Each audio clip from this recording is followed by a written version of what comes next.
Good morning and welcome to the Oman Cricket Academy, day 7 of the Oman D20. Powered by Fancode, and what an action-packed drama this has offered so far.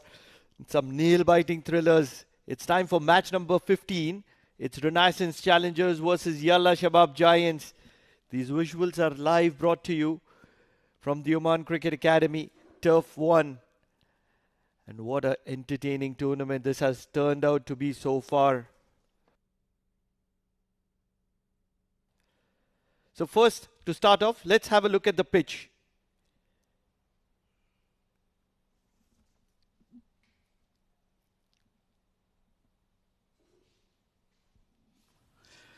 It is time for the pitch report from Oman Cricket Academy ground, Muscat, for the Oman D20 League, powered by Fancode. A very, very humid, hot morning here at Muscat ground. Temperature is around 34 to 35 degrees centigrade, and hopefully the day will progress. This temperature will also go up. So let us talk about the wicket. We are always talking about that it is a batting paradise. But yesterday, the theory was wrong. It was totally dominated by the fast bowlers. More than 20 wickets fell yesterday in the two matches played yesterday on. Let's have a look at the wicket. It's still looking full green wicket, no wear, tear on the wicket. It is still hard and fine, bouncy. It still looks green all through from this end to that end. That's absolutely, it is a bowling paradise, I'll say again. It depends upon the bowlers how they can exploit those green patches all around. Yesterday we have seen a team was bundled out for just 40 runs on the board, the first time in this D20 league. So if the team who batted first, I presume that they score around 140 plus, will definitely a very, very good total to defend. Subject to their bowlers exploiting the conditions as the fast bowler exploited it yesterday.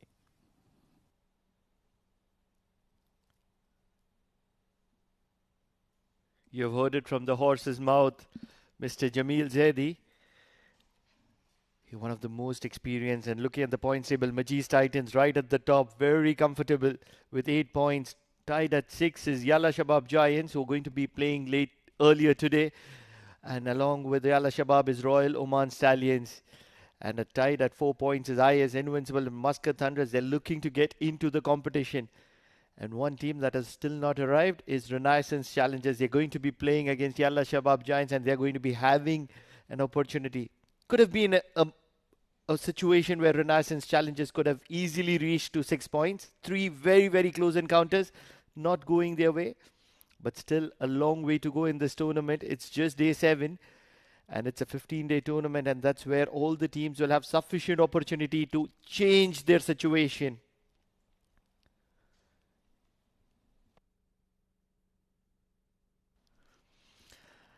Right then, Mudassir Ali Qureshi is in the center with the two captains for the toss.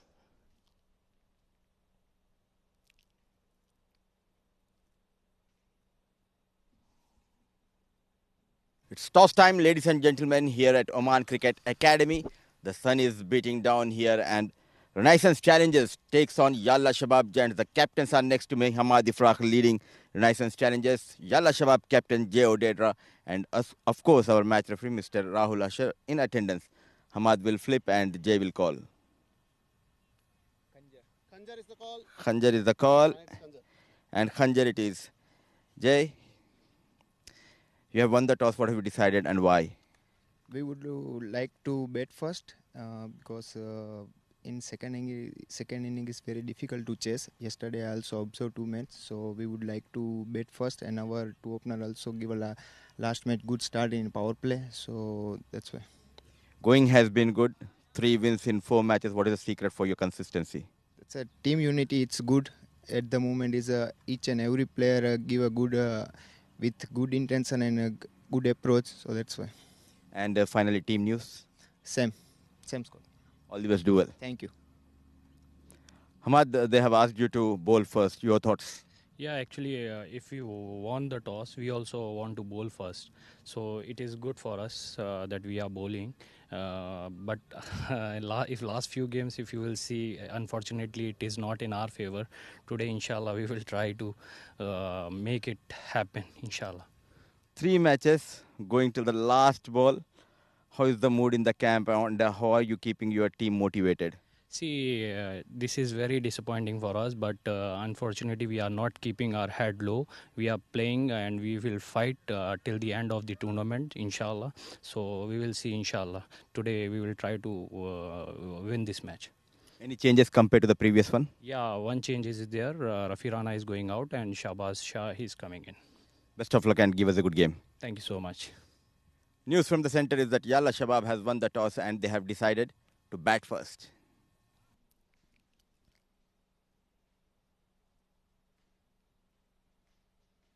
Two champion sides are going to be locking horns. One right at the top on the second position and the other right at the bottom. Yalla Shabab Giants, Hasnain ul Wahab, Jay Udedra, Mohammad Sami Kargil, Mujibur Ali, Saishiv Narayana, Sanju Sajeev, Faisal Shah, Shakil Ahmed, Umair Shakil, Zikaria Islam, Zohaib Amanat. It's a star-studded Yalla Shabab Giants. To introduce your Renaissance challengers, I have my partner with me, Amin Wagle.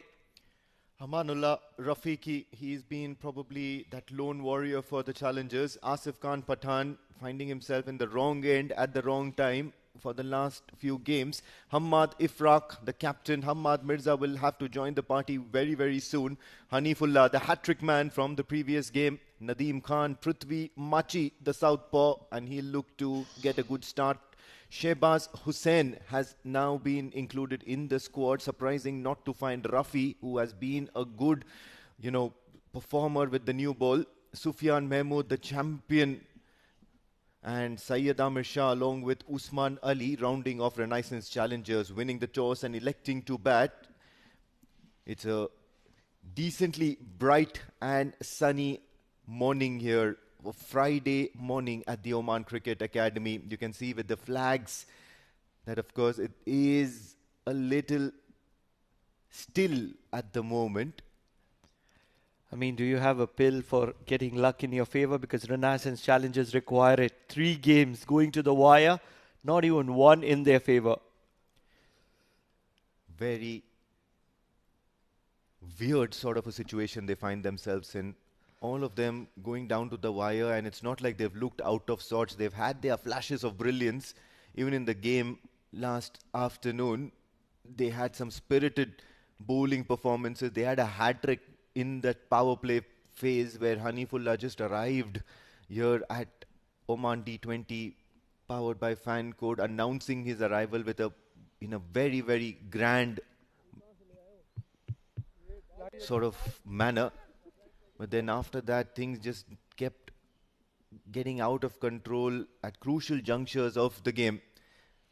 As far as Yalla Shabab Giants is concerned, it's this man, the left-hander, Zohaib Amanat, who looks to get off to a flying start, capitalize on the power play, and probably Yalla Shabab Giants, the only team who treats the power play like a power play. Such a situation to be for Renaissance challengers. Out of sorts, out of thoughts at the moment, and all of a sudden they're up against the champion side of Yalla Shabab.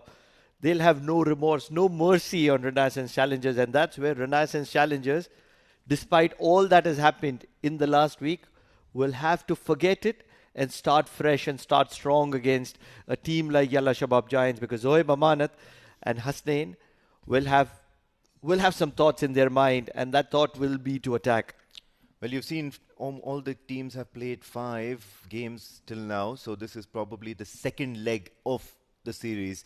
So from here onwards, Renaissance challengers can and possibly create upsets and make inroads into that points table. It's not a difficult task with the team coming second with 6 points on board. And it starts with this first ball. A half tracker. It's bread and butter for Zohaib Amanat. Very first up, he's the man in form, and he's in very good form at the moment. And Zohaib Amanat will accept it with a smile on his face. Looking to capitalize that power play, Shehbaz in the squad, and sans Rafi. Suddenly, this new ball attack will look a little wary. Questionable tactics, because Shehbaz has just come in. He's had that 1 week layoff, looking to get back into the squad. Rafi has done well for Renaissance challengers, make no mistake. But today seems to be the day for Shehbaz. Once again, sticking to that good length area. That's where he needs to be. And my understanding of Rafi not playing is because of what happened last evening, where he was a little rusty in the field, he was looking a little tired, and that's where a much needed rest for him. Oman D20 powered by Fancode, and Rafi had started this tournament on a very, very good note. He's picking wickets at regular intervals, bowling those difficult overs for the Renaissance Challengers. If you go to see, their bowling has not been that.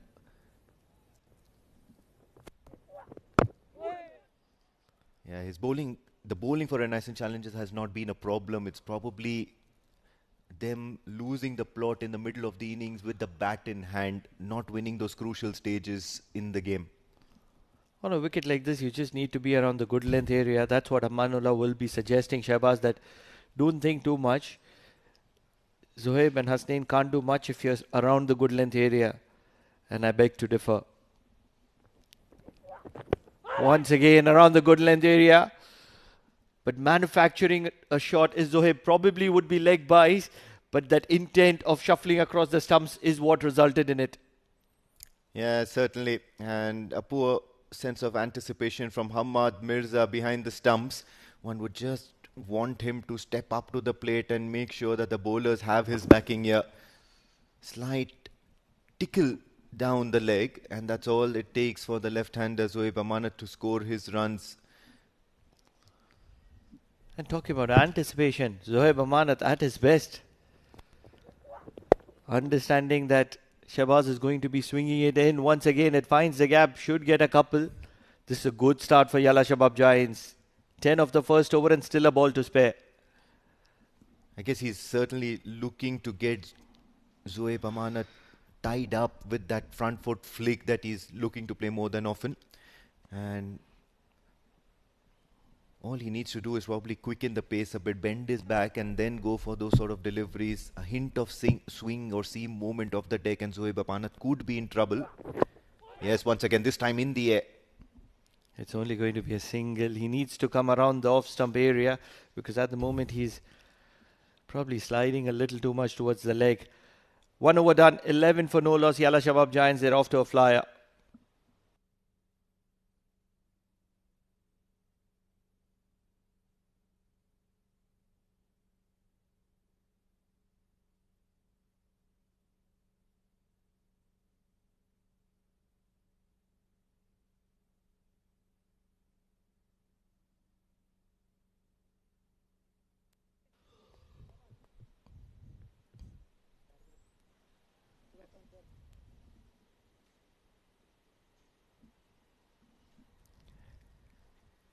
It's difficult to keep the man who's got a hat-trick in the previous game away from the attack. He did that in the power play, and that's where in the second over, very second over, Hanif has been brought into the attack.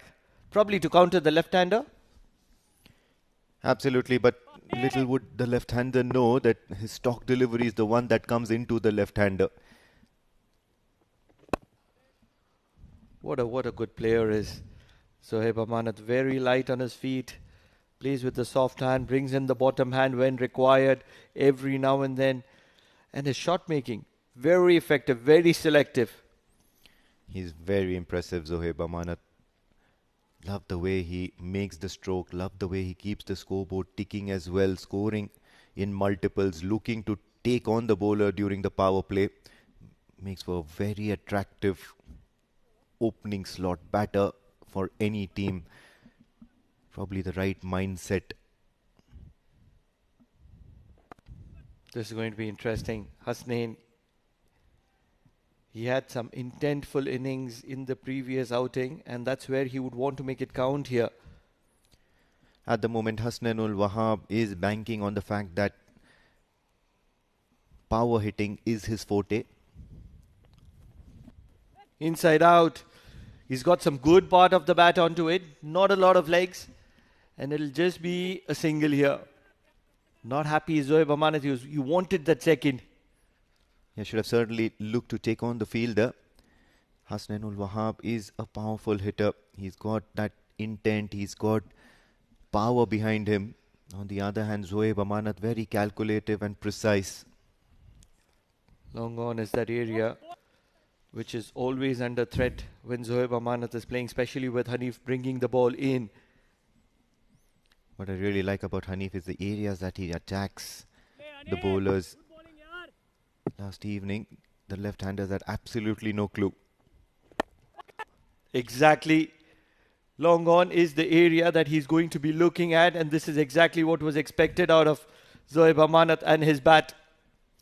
Yeah, certainly a very, very good result here for Zoeb Amanat. Immediately realizing that the fielder on the leg side is far too square. Long on was a scoring option. The fielder inside the circle. Make sure he has enough power to clear that infield.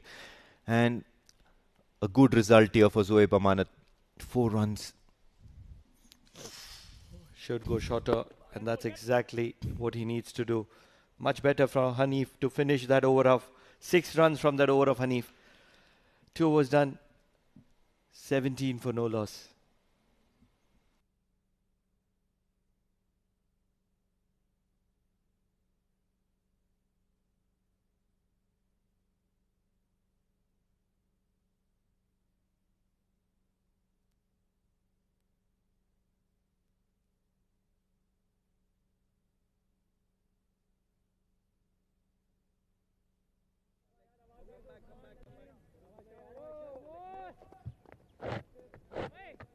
Middle stump.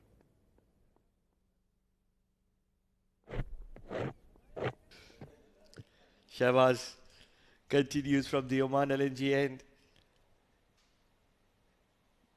And what makes Shahbaz interesting as a call is that he looks to swing the ball.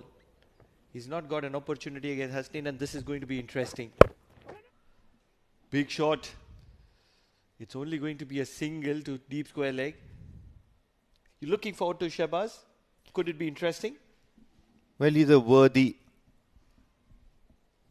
regular starter for the Renaissance Challengers. He's been giving it his all since a very long time for the Renaissance Challengers.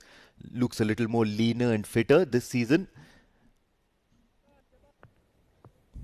Will take some time for him to get in the rhythm. Shot, cut well. Three players on the square protecting that boundary, but Zoeb Amanat too classy at the moment for Renaissance Challengers, and they don't have an answer to him. Surgical precision by Zoeb Amanat, understanding that they're probably asking him to play a shot like that, play it a little bit in the air so that the fielders can latch onto it. But Shahbaz erring in line, far too much width offered, and enough for him to cut loose. Needs to swing it into Zoeb Amanat. This is much better, but he needs to come from outside the off stump. He's coming closer to the stumps, making it a little easier for Zoeb Amanat at the moment. Probably because of that straight action that Shahbaz has. Arm comes very close to his ears, and he look to hit that ball quite straight and hope that there is some little bit of deviation of the seam moving away from the left-hander. However, on most occasions, it's just that the swing of the arm leads the ball away and providing the batter enough width to cut loose. In the arc, trying to hit the block hole. This is only going to be a boundary, and Shahbaz is not looking impressive at the moment. Yeah, once again, erring in line. The length was good, but that line not doing him any favors here. All Hasnain ul Wahab had to do was watch it come onto the bat very nicely. Use of wrists, good shuffle as well. And these two openers very much in form. And they're not going to miss out on looseners like these.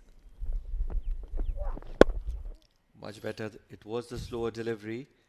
And with long on in place, it's a good idea to stay full. Well, certainly reading the pitch very well today. Yalla Shabab Giants understanding that today under the sun, it could be a very interesting opportunity to bat first, put up a large total. Renaissance Challengers as a chasing side this tournament have been questionable. Will get a single, not really. So a dot ball to wind that over of Shahbaz. Very expensive is Shahbaz at the moment. 3 overs done, 28 for no loss. Yalla Shabab Giants.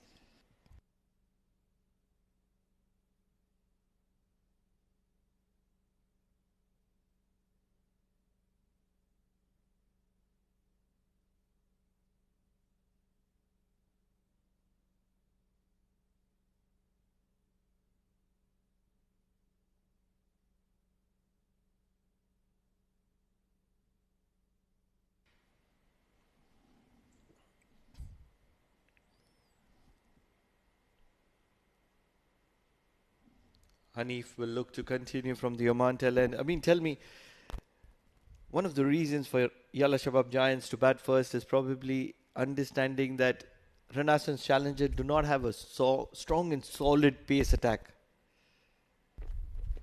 Reverse sweep on offer, finds the gap. It's a boundary once again. Hanif is being read like a book at the moment by Yalla Shabab Giants. Not finding any sort of assistance from the pitch today, Hanif. Last afternoon, he seemed to be on top of the batters, especially the left-handers. But today, Hasnainul Wahab had to turn into a left-hander to donk him for runs. Now, 4 runs at the very first ball of this over. And you see the pressure is on Hanif. He's going to come over the wicket to the right-hander. Dancing down the track once again, in the air for a very long time. Might not get to the boundary, but still a couple for Hasnain. Plenty of space, plenty of real estate available, free for the Renaissance Challengers in that cow corner area, and one might wonder where all the fielders have disappeared. Hasnainul Wahab, intentions and intent and the confidence oozing at the moment.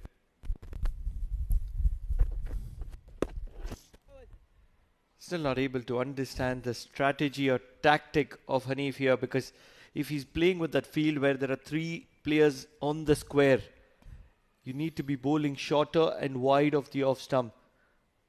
That's where cut will come into play. And if he's going full, you need more protection towards covers.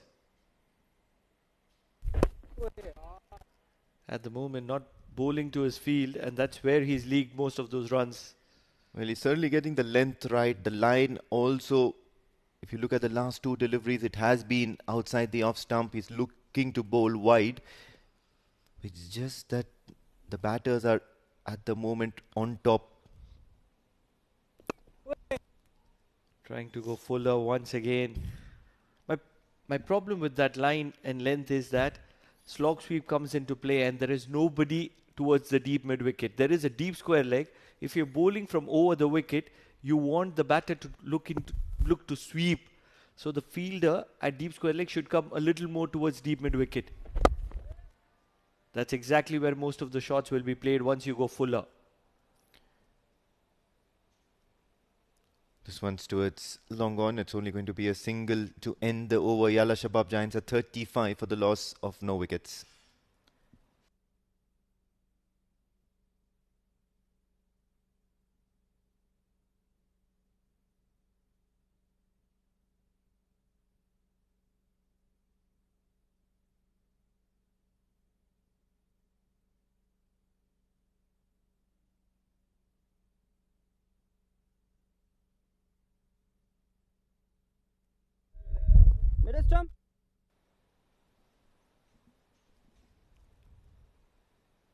Spin is going to play a big role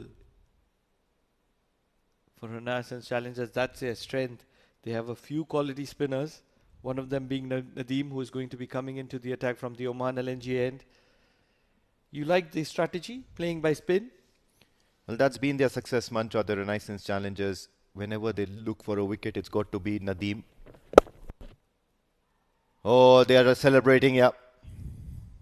He's walking. He's walking as well. Zohaib Amanat, what a way to get a wicket. Things not working in your favor. Just get a hand to a ball driven well, very hard by Hasnain. Absolute jubilation. They wanted a moment of inspiration, some luck to go in their way, and immediately that misfield of Nadeem, once he gets a little bit of hand onto it and ricochets off the stumps, he was backing up too far, wasn't he?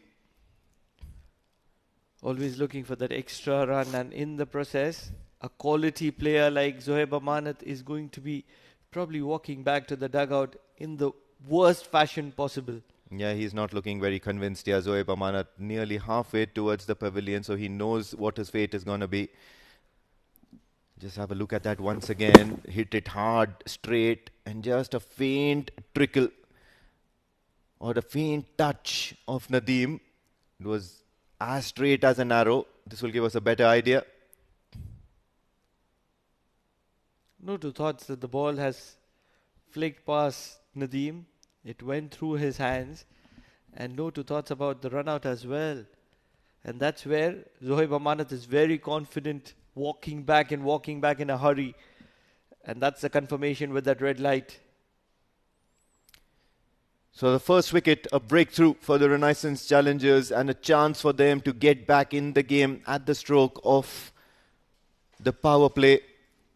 Just a couple of overs remaining, and that is what the Renaissance challengers captain Hamad Ifraq would have wanted. A wicket in any form, in any manner, and it's going to be the danger man, Zohaib Amanat, walking back, so they'll be quite pleased about it.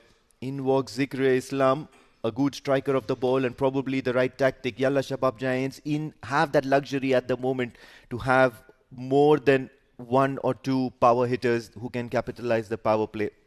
Not able to believe my eyes. Zikr-e-Islam at one down. Number 3 promoted. They have some intentions up their sleeves. Yalla Shabab Giants, they want to make an impact. And with Zikr-e-Islam coming in at number 3, Renaissance challengers are going to be in a worrying state. Dancing down the track. It's a good line from Nadeem. That's what he regularly does well. As mentioned before, Renaissance challengers have those impact players amongst their ranks. They've got Sufyan Mahmood, who will come to operate later. At the moment, Nadeem, just have a look at that wicket once again. Hit straight, and just that attempt to stop a run has led them. And what a shot this one is from Hasnainul Wahab. He's an absolute powerhouse. Doesn't have to do much to clear the boundaries. Just a short hand jab and slightly short in length from Nadeem, and Hasnain just the power game.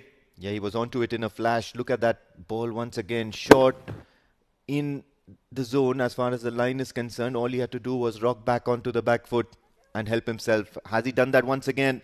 The ball racing towards the boundary. Good result here after that first ball wicket. These are live scenes. It's not the replay. Different results though. The first one a maximum, the second one a boundary, but almost similar kind of shots. Just picking up the length and picking up the length really early, and that's where he's very effective. Hasnain is looking very dangerous, looking to cut from the wickets on this occasion. It will be a dot ball.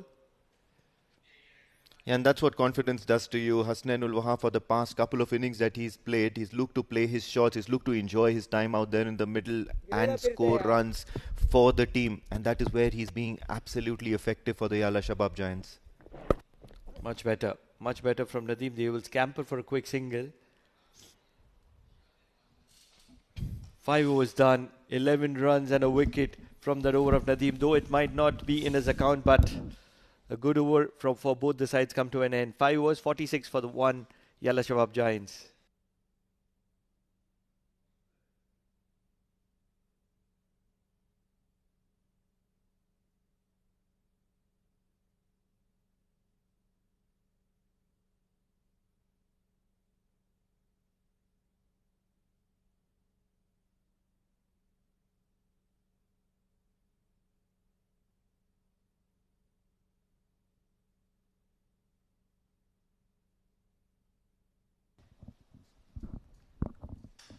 Thank you, Pranav. And I mean, 5 overs, 46 for the loss of 1. They have lost Zohaib Amanat in the previous over. Zikria has been promoted up the order. So right-hand batter, Hasnain, got runs in the previous game as well. Not able to convert into big scores. It's the right time to introduce my fellow commentator. Joining me for the first time on day 7, it's Jamil Zaidi. Welcome, Jamil bhai. Assalamu alaikum and good morning to all the viewers. What an exciting matches, Mudassir, we have in this edition of the D20 powered by Fancode. 6 days of absolutely entertaining cricket we have. Teams winning the match on the last ball of the overs. Really great to see such entertainment in this edition of the game. And I feel for Renaissance challenges. 3 matches in a row. Very last delivery, they went on to lose those games. And heartbreak for Renaissance challenges and Hamad Ifraq. They did everything last night as well, but that final over, Shafiq Jan getting that max on the final ball yet again. So near, but yet so far. Renaissance challenges from registering first win of this tournament. Yesterday could have been one of the most eventful day in this edition of this D20 league. We have a team bundled now for the lowest score and a hat-trick and a 5-5. Oh, absolutely. And top of that, IS invincible. So, what a game they had. Not only they bowled well, but fielding has been superb. The catching has been extraordinary. Par excellence, absolutely.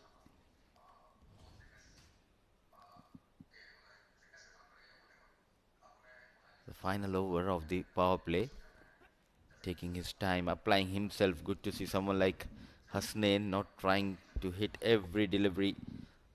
So, good over from Amir comes to an end.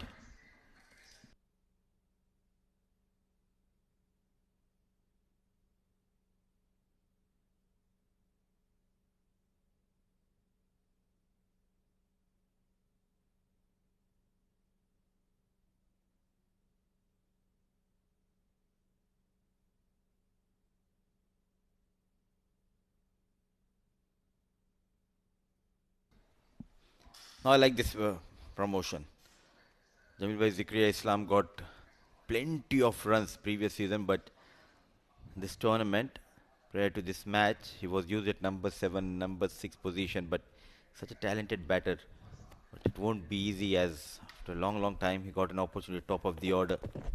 He need to utilize this. Well, I think Yalla Shabab has not that much to lose, trying to use those batters who have not scored in this tournament so far. Time for them to come up, give them the chance to get the practice and confidence they should have.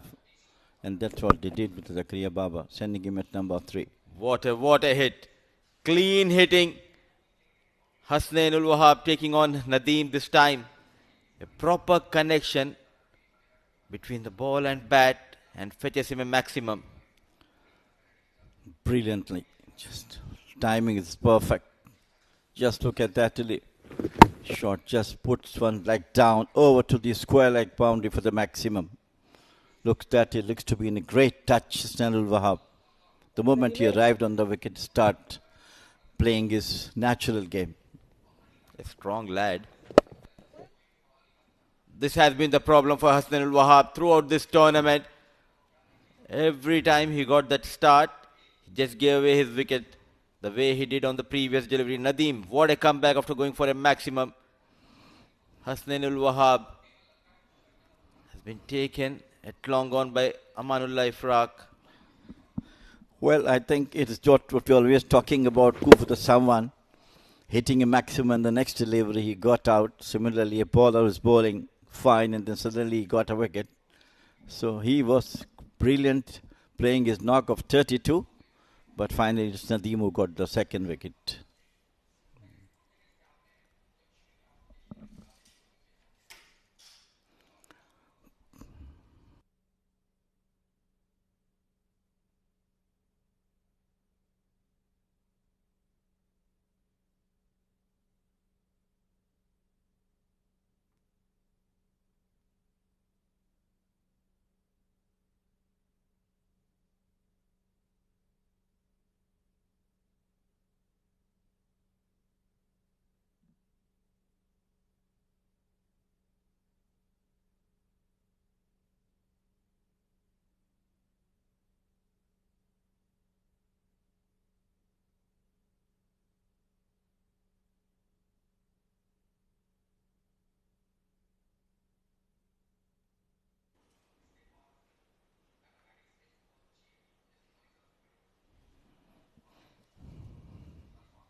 55.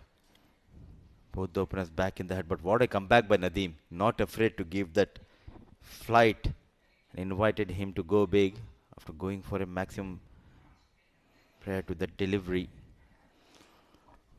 The spinners have that variety, but very rarely used nowadays because of the nature of the wickets and the nature of what you call the techniques at the moment, trying to bowl quicker one rather than sending the flighted deliveries. But this time he got the wicket of Stanley Wahab.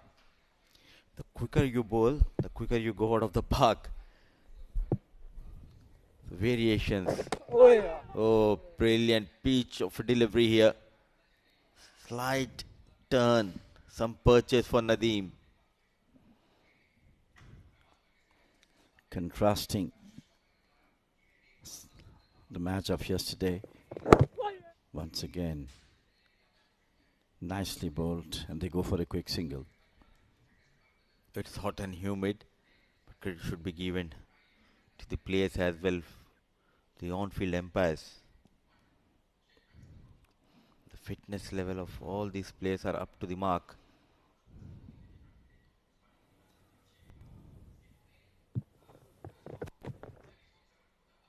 This will be a good battle because lately these two, Nadeem and Zikaria, performed quite well. We'll come back to this conversation in the next over. 7 overs done, 56 for the loss of 2.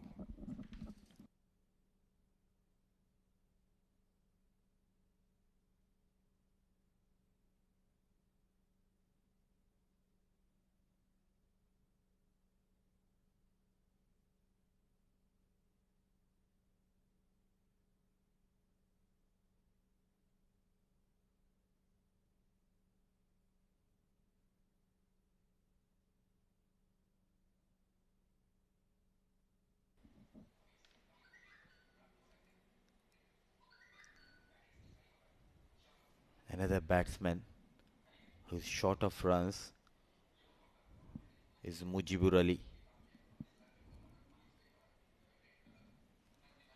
This is what happens when you're in a comfortable position. 4 matches, 3 wins. So you have got that leverage to do few experiments. A slip in position. Amanullah. Another brilliant, excellent running between the wickets. There was an opportunity, and straight away Zikri Islam calling for that run, and good response given by the striker Mujibur Ali. Yeah, definitely. I mean, they just try to build the score from where Stanley Wahab has left and Zohair Karamat. They are going quite good at this moment to put 8 runs an over. It's a very, very good run rate. So they have to carry on from where those batters had left. Both Zakaria and Mujibur go for the singles and odd boundaries. Played very late. Big vacant region behind the square towards the top side. Couple of runs on offer. That's a very good technique. Just go for the singles and doubles as both the batters are new on the field. So once they settle, Mujibur, I'm sure, and Zakaria Babar both are bowler who can hit to the maximum. So once they will be settled in. Running hard. Is there an opportunity for the second run? No. Rightly stopped by Mujibur Ali. But some nervous movements for all these players. Just in 1 or 2 days. We're coming to know the list of players who will be travelling to UAE for the Asia Cup. Yes, we'll hope so. Maybe in a couple of days. What a catch! It's Prithvi Machi running towards his left-hand side. Brilliant catch to get rid of Mujibur Ali. Another wicket goes down. Amanullah Ifraq. He continues to excel with the ball in this tournament. Well, he's a very, very stock bowler. I mean, Amanullah. Look at that one. He tried to sweep it top the edge. A brilliant catch by Prithvi Machi at the deep mid-wicket boundary. And suddenly the plot goes in the favor of Renaissance challengers. A very solid start from the openers from Yalla Shabab. And now this Nadeem, Amanullah are now back. Try to reduce the number of runs scored by them. Third wicket down.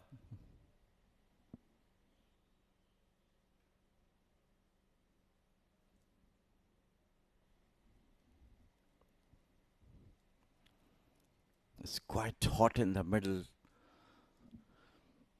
These boys has to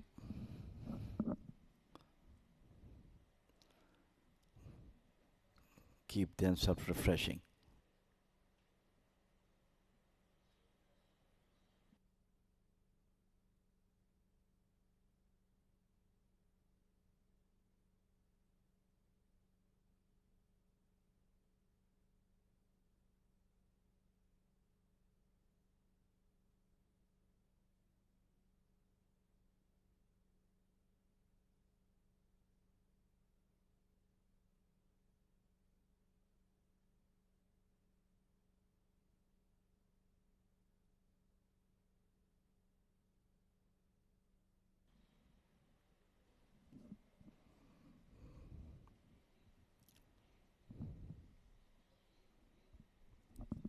Hamal Rafiki always, whenever he has been introduced into the attack, he immediately gives them results.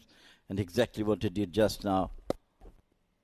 This time onto the back foot, played it out to the Cow's corner for a single. The very, very useful all-rounder, Amanullah Rafiki.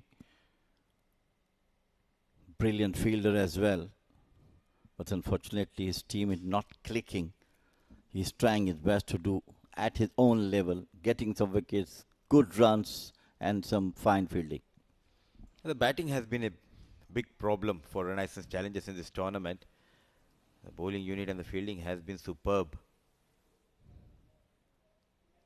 Just not able to apply themselves in this tournament, the batters of Renaissance Challengers. But another successful over comes to an end.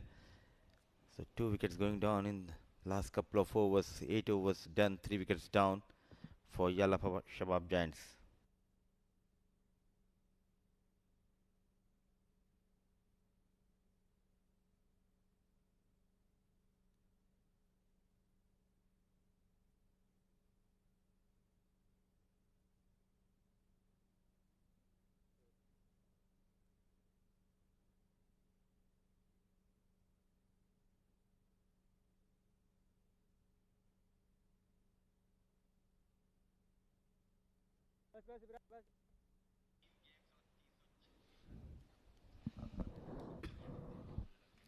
Sashiv and Zikria out there in the middle for Yalla Shabab Giants. A lot of repair work needs to be done by these two. After losing 3 quick wickets here. Amir Shah, what an entry for Amir Shah. Not only he got wickets, but also he got runs coming at number 10, number 9 position, where the top order struggled for Renaissance Challengers to get those runs. He has been superb. Absolutely.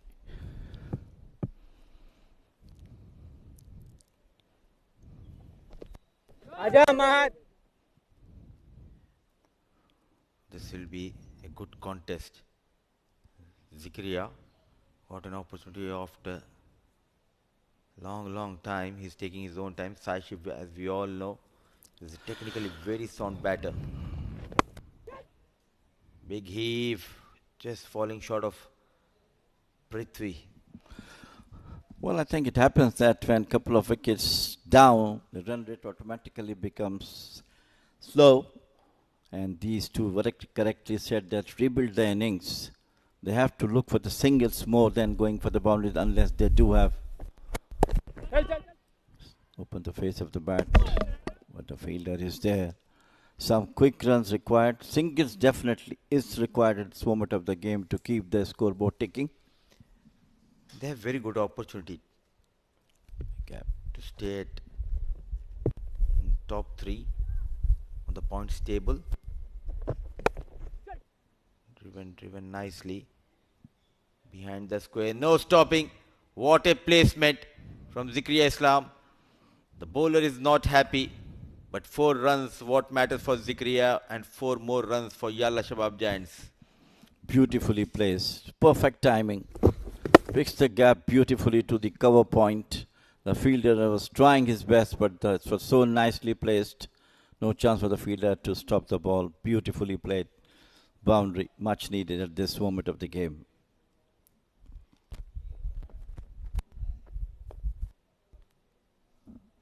the right thing. After a boundary, go for the singles. That keep the run rate moving on. End of over number 9. And there is a miss throw. Results 1. Valuable runs for Yalla Shabab. 9 overs gone, 70 for 3.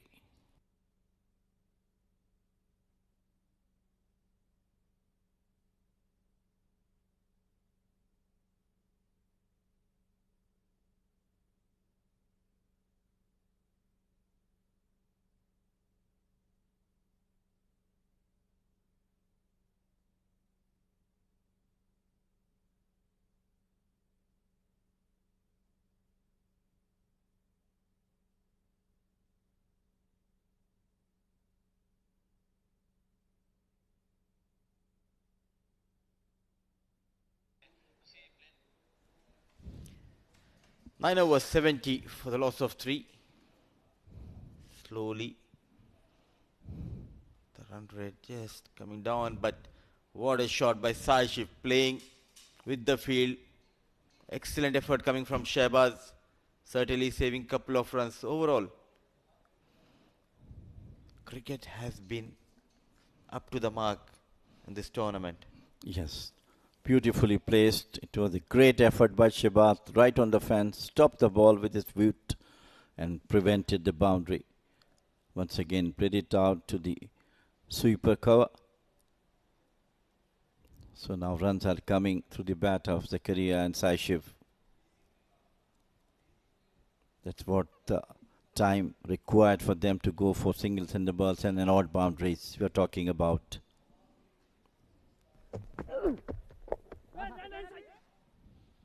One more time, another quick single, direct hit. They are convinced. Brilliant pick up and throw. Are we going upstairs? Yes, we are going upstairs here. What a brilliant pick up and throw by Nadeem. Was it needed? Played with soft hand, but excellent field setup. Charging in was Nadeem. Well, there was slight hesitation between them, but finally it was a brilliant throw that results of a possible run out. They were going well, getting boundaries. This is where. Oh. Touch and go. Couple of frames back, I think. Nadeem did a pretty good job. Now, at the right time, sliding his bat. I think he just made it. But we need to wait for the signal from the TV umpire. He could have been a goner. Yeah, it was not out. This is the good technique. Nowadays all the batters have been told by the coaches to drag the bat or try to slide so that the bat comes first. And that's the reason why he was survived. These are the basics, I believe. Yes. Even 40, 45 years ago back when you were playing, I think these are the basics that for players they need to do these things, and instead of just running and trying to plant your bat, it's always good to have that final stretch by sliding your bat in that saved Zikriya. Lucky escape. He is batting well. Is he a contender to make it to the Asia Cup? Well, if you're talking about this tournament, we'll talk about this delivery. Possibly, yes, but I think he had made it before. But to this particular tournament, I don't think he has got that much that will be got the attention of the selectors. But keeping in mind, this is not the only tournament. If you see overall season, and he's an exceptional player. He did not got that opportunity at top of the order, Jamil, because they are such a strong side. Yalla Shabab Giants. The top 4, top 5 batters, they enjoyed batting in this tournament.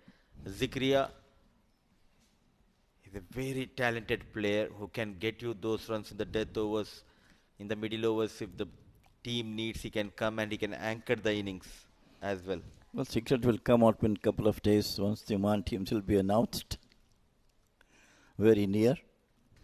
I'm just waiting for that. I'm just waiting for that score to come out. Driven nicely. Good use of the feet. So just a single. Half of the overs done in the first innings. Partnership flourishing between Zikri and Saishif. 77 for the loss of 3.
Ten overs, 77 for the loss of 3 in this hot and humid condition.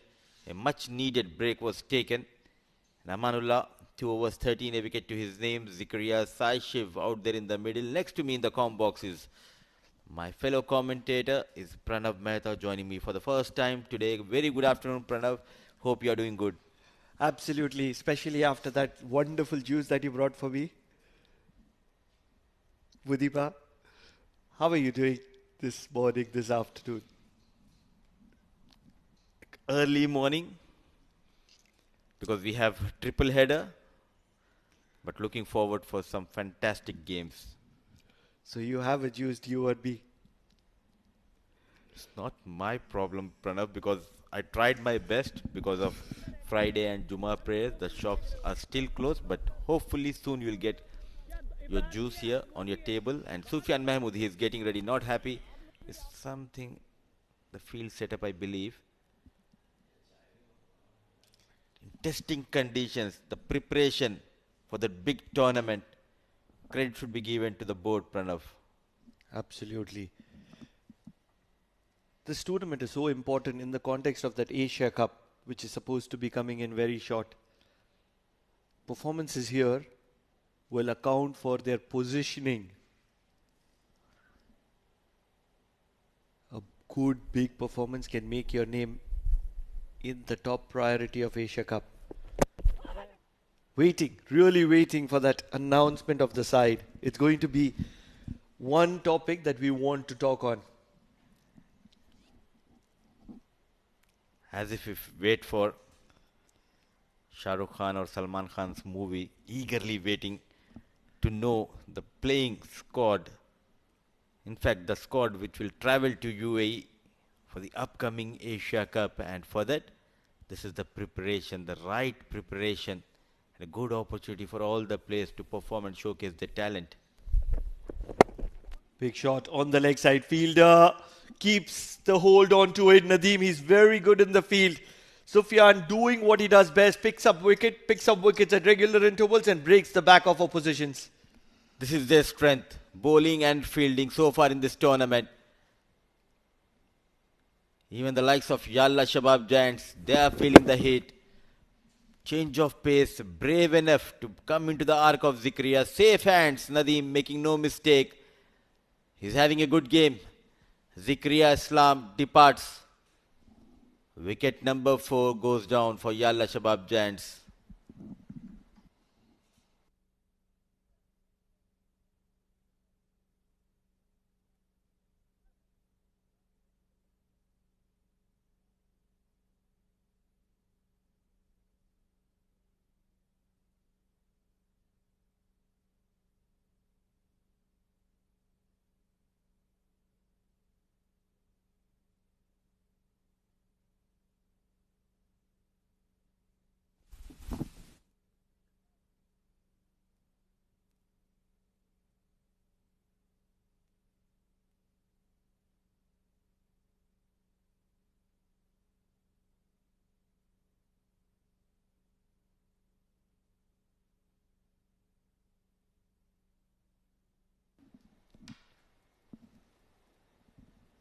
Sanju Sajeev. In fact, it's Sami. I thought it's Sanju Sajeev. Very Sanju Sajeev. He used to bat at number 1 position, but till no sign of Sanju Sajeev. Probably he's going to be playing the role of a finisher. Guided to third for a single. Mudiba, tell me about a player that you're looking forward to. One player who is not yet featured, or he's not a prominent name at the Oman national side. One player that you're looking forward to. There are quite a few, Pranav. You're putting me in a tough situation. But yes, I'll come back to this after this delivery.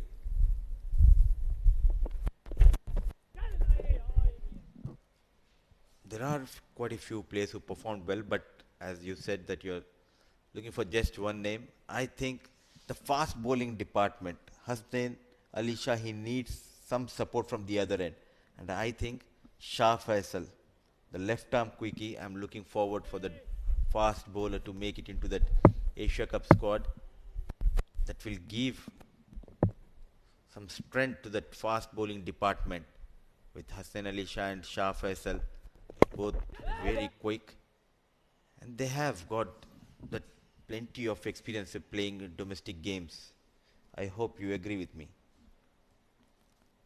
What about Zohaib Amanat? Not qualified. I think he's not qualified, but I'm This asking. is the problem. I'm asking for a player who is not featured for the national Yes, I side. do understand, but we are keeping in mind it's all about Asia Cup, because Zohaib Amanat still he has a time to qualify, but just keeping in mind the Asia Cup and the batting and spin department, they have covered it quite well.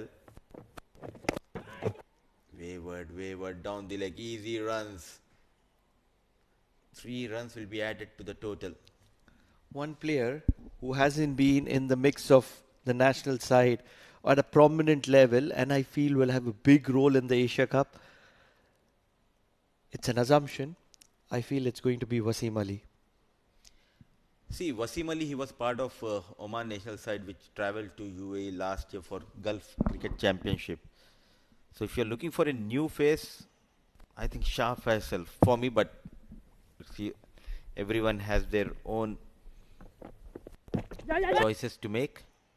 And Pranav, He made up his mind not to agree with me, and we'll have this conversation in the next over.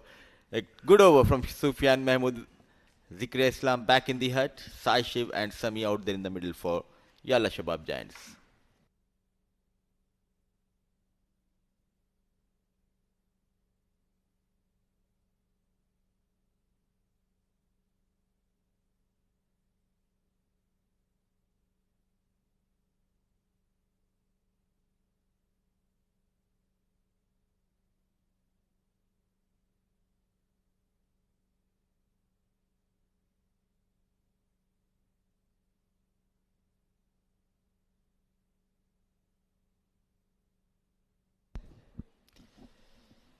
Need some refreshment here in the com box as my fellow commentator Pranav Mehta is feeling a bit tired on the back foot. He loses his grip on the bat. Sami without the bat running in, but what a placement. Pure timing from Sai Shiv. Bisecting the gap to perfection here. What a wonderful pull shot is that from Sami. He's been disappointing for all the time that he's represented Yalla Shabab Giants, and finally he's finding his colors. This is a good shot all along the ground. And playing that against the quality of Amir Shah. He's a skiddy bowler, quicker through the air, and it's never easy to pull him.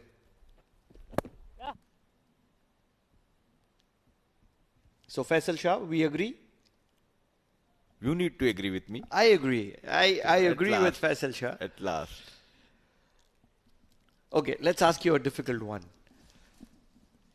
If you have to pick between two off spinners, Jay Odedra and Siddharth Bukkapatnam, one, any one.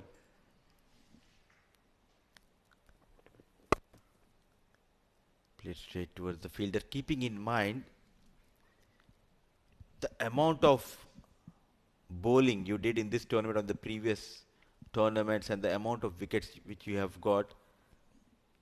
If we take someone for their bowling skills, it will be in fact Siddharth Bukkapatnam for me. Jay Odedra, definitely he'll give you an edge with the batting, but in this tournament I haven't seen Jay much with the ball. So there is a lack of confidence, I'm not sure. But Siddharth Bukkapatnam, he bowled quite well. Especially on day 1, day 2, when there was nothing much for the spinners. He bowled those magical deliveries, Pranav. And in the shorter format, I have to agree that Siddharth Bukkapatnam is a slight edge over Jay Odedra, because Jay Odedra is one of those more traditional type of bowlers who likes to give the loop. That is a skill which has got lost in the modern day cricket. Flight, loop. Absolutely. We haven't, especially when it comes to the off-break bowlers. Yes, left-arm orthodox. Still in the modern day cricket, they opt to give that flight, but right-arm off-break, they're afraid to give that loop. Tell me one left-arm bowler who gives loop right now in the modern day cricket. Oh, what a delivery. What a delivery. Both the umpires have given it out, caught behind and stumped. I'm not really sure. It's always going to be catch which precedes stumps. We're talking about flight, loop, and there you go. Brilliant delivery from Amir Shah. What a glove work behind the stumps. Inviting Sami to go for the drive. Loses his shape and balance. Great, clean take. We are looking for the stumping, but given already out by the leg umpire Hanzu Ahmed. And that's the end of Sami. What a comeback by Renaissance Challengers. 5 wickets down.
Just when we were talking about a very interesting topic, Amir Shah decided to steal the limelight in one of those rare occasions where he got a batter out in two fashions. It's going to be on the social media, making the buzz, getting caught behind, getting stumped, and both the umpires giving him out. When was the last time you saw that? Or has it ever happened in cricket?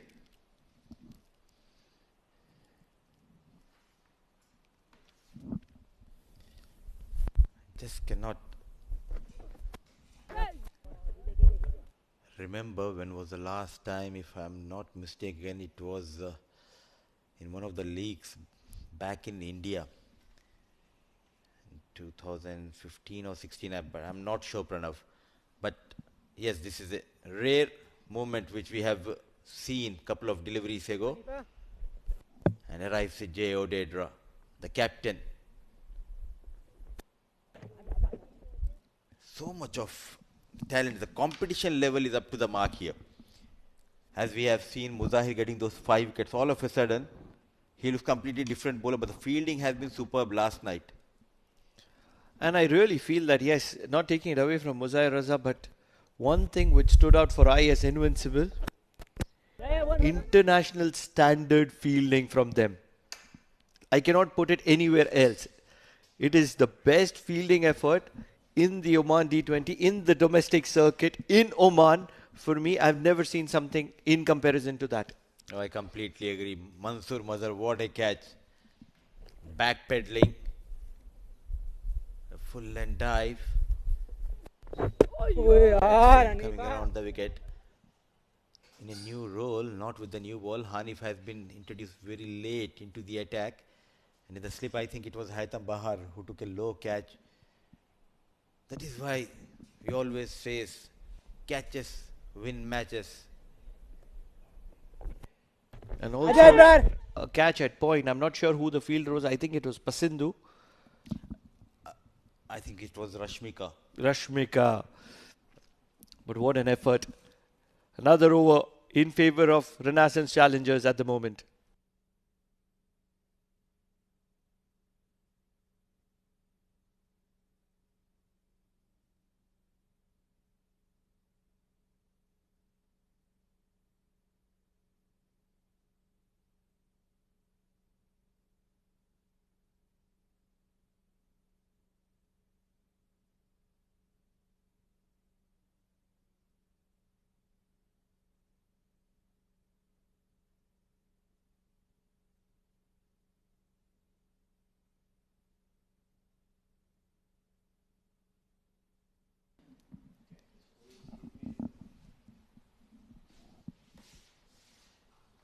This hot and humid conditions, putting up a fight is Renaissance Challengers. A lot of hard work needs to be done in the last 7 overs for the batters. An awkward bounce, going for 4 runs. Not happy is Sufyan Mahmood. The bowlers are doing an extremely good job. They need some support from the fielders. They can't lose the ploy from here. Renaissance Challengers, and that's what has happened throughout this tournament. They've lost those important encounters, and that's where they've lost games. When you're losing by the smallest of margins, you have to win those small encounters, those small matchups.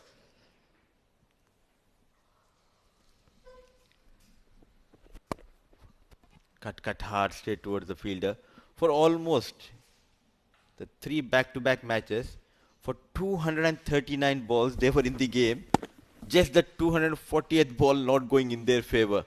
That has been the story so far in this tournament for Renaissance Challengers. No, but there were situations like the extras which they conceded. Too many of them. And in a close-fought match, those make a big difference. Small decisions. Small decisions could have made sure that that game doesn't get interesting. And it's very easy for us to sit in an air-conditioned room and discuss and talk about what happened and talk about maybe that could have been different, but it's not really easy in the middle. I do understand that. But then if they want to win, they'll have to correct those small mistakes.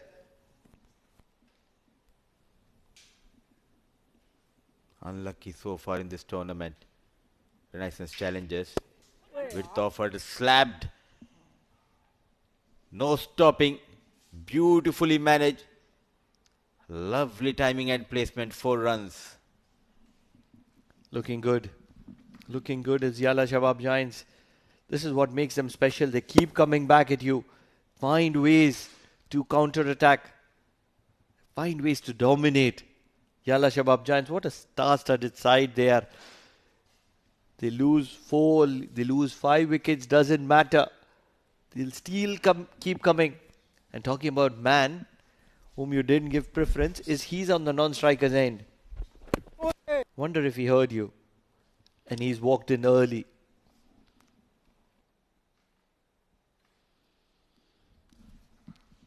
Waiting to hear your comments on that one. We'll go back. I'll try to pull that clip where you said slightly Siddharth Bukapatnam has edge over Jayodedra in this format, and all of a sudden I was only trying to second you. You are making me as a villain here, Pranav. But yes, Jayodedra is a talented all-rounder. I'm surprised why he did not bowl a lot in this over, in this tournament, in fact. I'm still going to agree to the fact that Siddharth Bukapatnam has an edge over Jayodedra considering the format. And we'll talk more about it.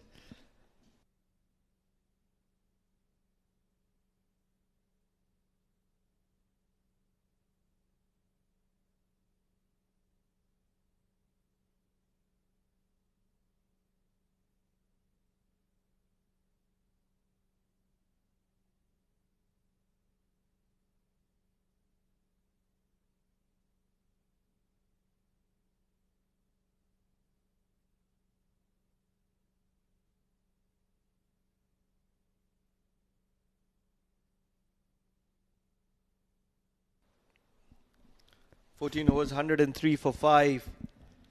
And with 6 overs to spare, Jayodedra was almost going to be walking back to the pavilion with that gem of a delivery from Hanif.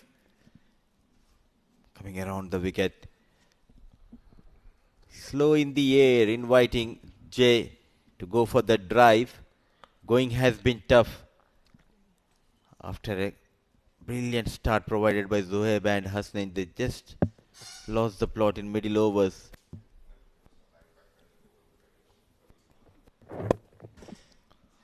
One of those quality traditional type of cricketers, Mudiba, Jayodedra, gives flight, gives loop. In the modern day cricket, they are just not respected anymore for doing that.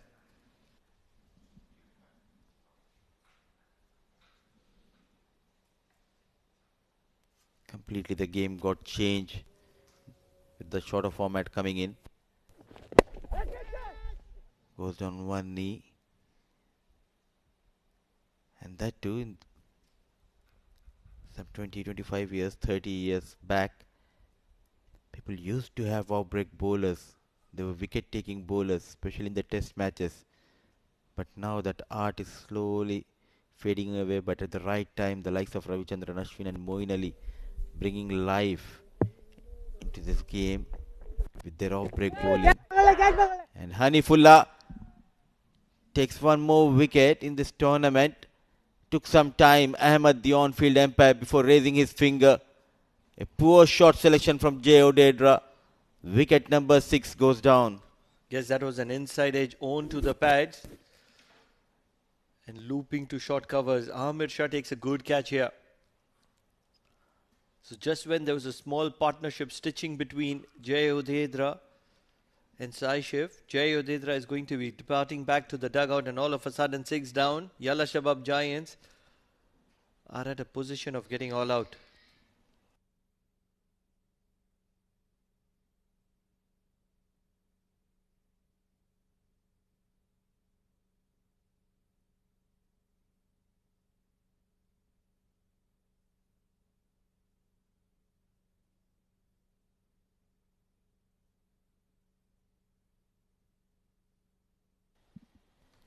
Super Sanju comes into the middle.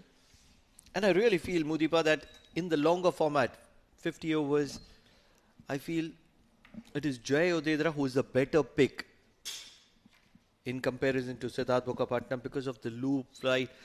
The only difference being that in the 50 overs, you want to make the batter play shots. And here, you want to play the defensive. You want to be looking to go into the shell, looking to block, looking to defend.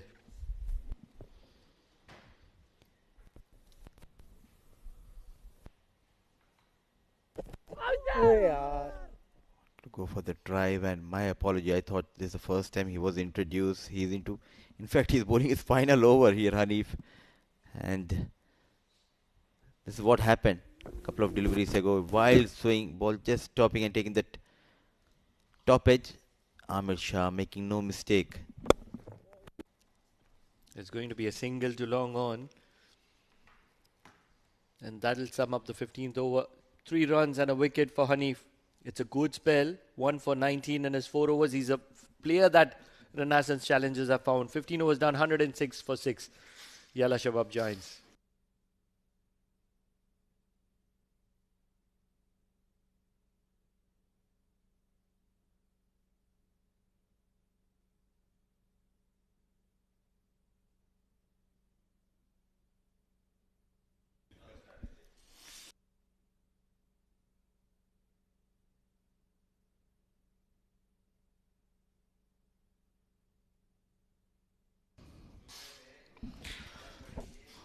Well, Yalla Shabab, 106 was good. Thank you, Mudassir and Pranav. The first power play was in the favor of Yalla Shabab. Later on, Renaissance challengers come back quickly, got a couple of wickets. And at this stage of the game, joining me is Amin. How are you? And what you think from here on, how much score Yalla Shabab is going to have?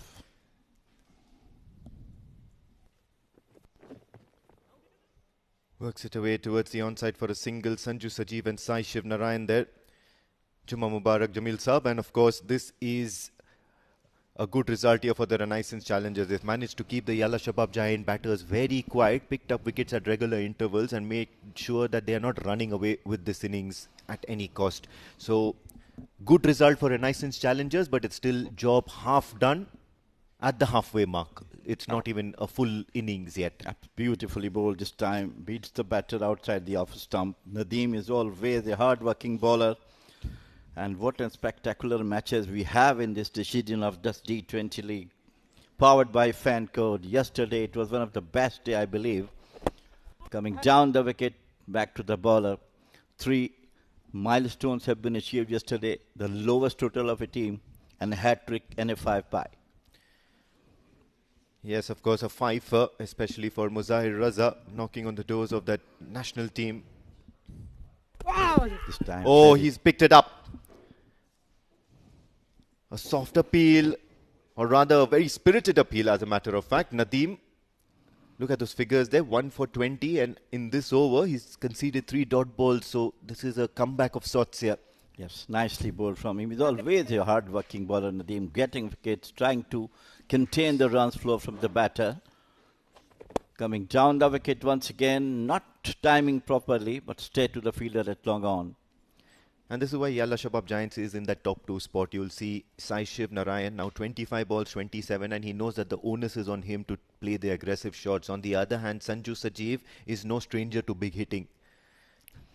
Timely sent by the management, Super Sanju. And whenever he comes, either in the field or bowling, end of over number 16, it is 108 for 6, Yalla Shabab.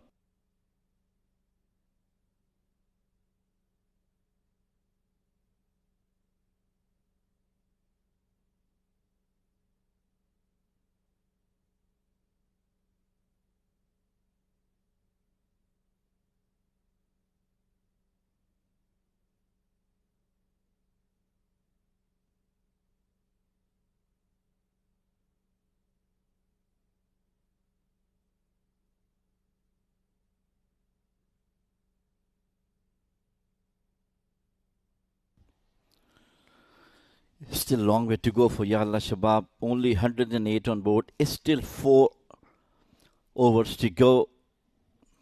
Well, I believe any score around 130, 140 would have been an ideal score to defend under the conditions. Well, they certainly look to score much more than that, but at the moment, 108 for 6 and yeah, 140, 150 seems to be that par that they want to be at, or that stage where they want to be at after the end of this innings. Yalla Shabab Giants started off really well, courtesy Zoeb Amanat and Hasnain ul Wahab. They were looking to attack the bowlers, and now you see Sufyan in action.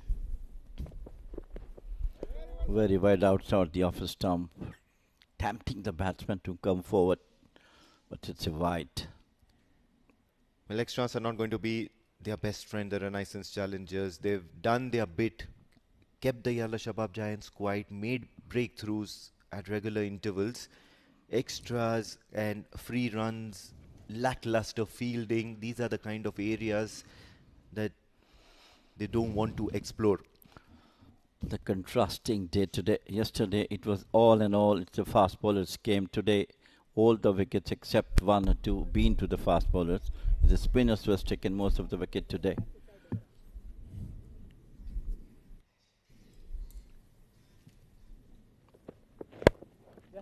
Tried beautifully, but doesn't quite hold off it. Top edge towards the third man boundary for the single. Well, strange you mentioned that because Hanif was not complaining. Hanif took a hat-trick last evening and he was absolutely elated with that effort. Good bowling performances. Not so much about the batting though. Well, any bowler who got 5 by and a hat-trick on debut, any batter scored 100. It has always been a delight for the batter and the bowler to score runs at the debut.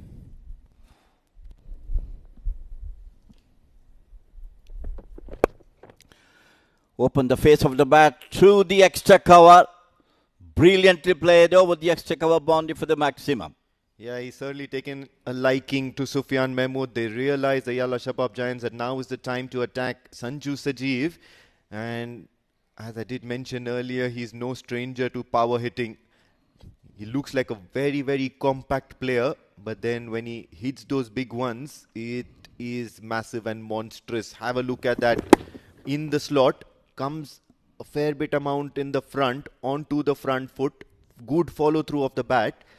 And gets enough elevation to have a maximum to his name. And similar one, but this time straight to this short extra cover. Could have been a catch, but spilled out. Yeah, Sufyan Mahmood will be in anguish there. That was a spilled chance of Sanju Sajeev. He can be very dangerous at any stage of the innings. At the moment, it is still in favor of the Yalla Shabab Giants. The Renaissance Challengers want to end this well. Well, of course, on this occasion, any wicket is absolutely important for Renaissance Challengers. They're trying their hard to contain Yalla Shabab as much total they can get. Sufyan's trying his best, most experienced. Once again, try to heave it over to the fine leg, rather long on boundary. Very well saved by the fielder, but not prevented 2 runs for the batter. Yeah, that's still going to have a look at it. But now the umpire says runs, so order restored. It's just going to be those couple of runs, but looking to shift gears, Sai Shiv Narayan and Sanju Sajeev. A boundary already in this over, and courtesy that extra, it turns out to be quite expensive for Sufyan Mahmood to operate in the 17th over. He'll have to bowl out of his skin. The next couple of deliveries have to be a dot. There is no other way out. Once again, try to heave the top edge, but the ball landed in no man's land. Yeah, mid-on was pushed back to the circle to prevent those slog hits, to save those slogs from the batters. And hence that no man's land sort of a situation created. They tell you Sufyan Mahmood is a champion operator. He'll pick up wickets, he'll pluck wickets out of nowhere. He'll try to bog down the batters with his mastery. That's a half volley nicely played toward the super cover. In of over number 17, it is 121 for 6. Yalla Shabab.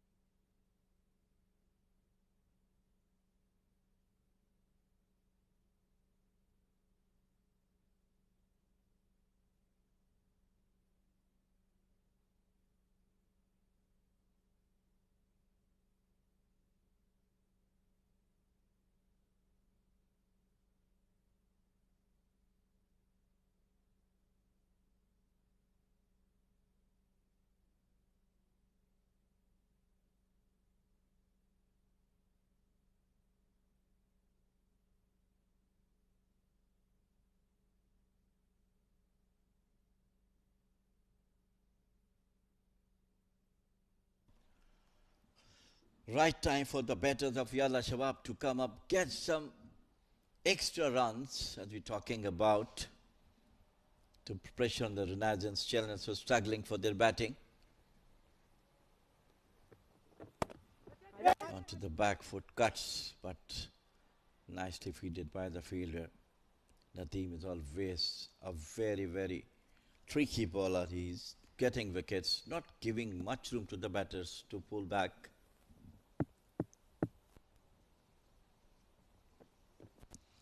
Once again, short and pushed away towards the extra cover for the single.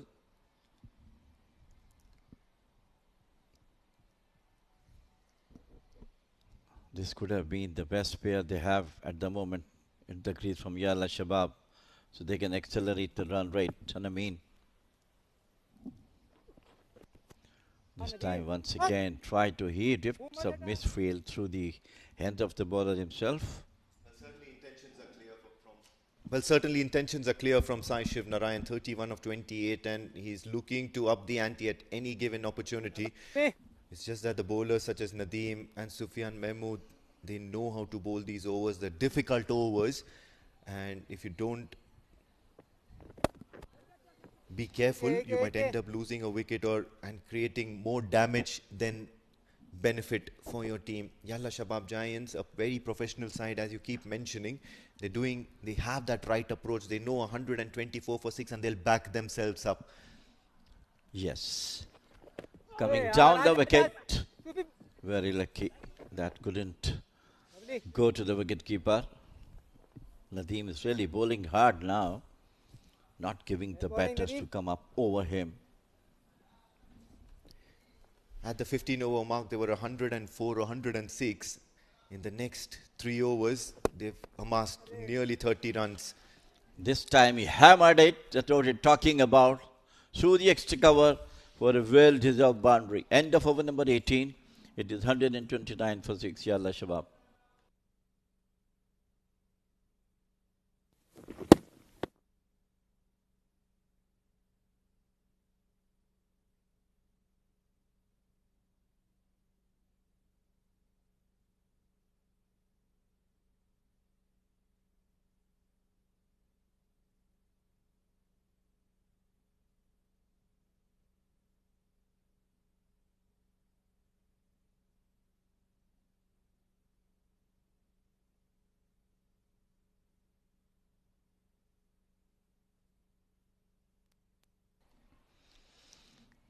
Yalla Shabab inching their proposed target, what they feel around 140, 145. 2 overs to go. And it's Sufyan Mahmood bowling his 4th over of the innings. Come down the wicket, this time pull it over to the mid wicket for the single. Coming back to that point I was making, that last over, Yalla Shabab Giants at the 15 over mark were 100 odd or maybe 5 runs above 100, and after that the next 3 or 4 overs they've reached a stage where they're on 130, so striking at nearly 7 runs and over or 8 runs and over, or thereabouts, just goes to show that they know how to switch gears, a boundary here and a boundary there. If they'll back themselves to get multiple runs at any given given opportunity. Yes, definitely. This time, and off volley tried to heave it, but this time, take, I think, possibly the bottom of the bat, and a valiant effort from the fielder at the deep square leg. I'm sure umpires will have to check about that. There you go. You can see how they're shifting gears. They're going for those hard-hitting shots, making sure that even bowlers like Sufyan Mahmood and Nadeem can be taken away for runs. They're very aware of the game at that particular point. Oh, that is an excellent effort by the fielder. I believe that's Prithvi Machi. That should be the spirit of all the fielders, especially the challengers. They have yet to score the same match. Want to try to close eyes and try to hammer it, be it through outside the off stump. And it's still a correct ploy here by the Yalla Shabab giant batters. Only a few deliveries remaining in this, the penultimate over. Their most skillful bowler, Sufyan Mahmood, is out there bowling to them. They have to take him for runs, and that's probably the only way they can reach that 150 run mark. Once they do that, it's going to be a huge psychological advantage.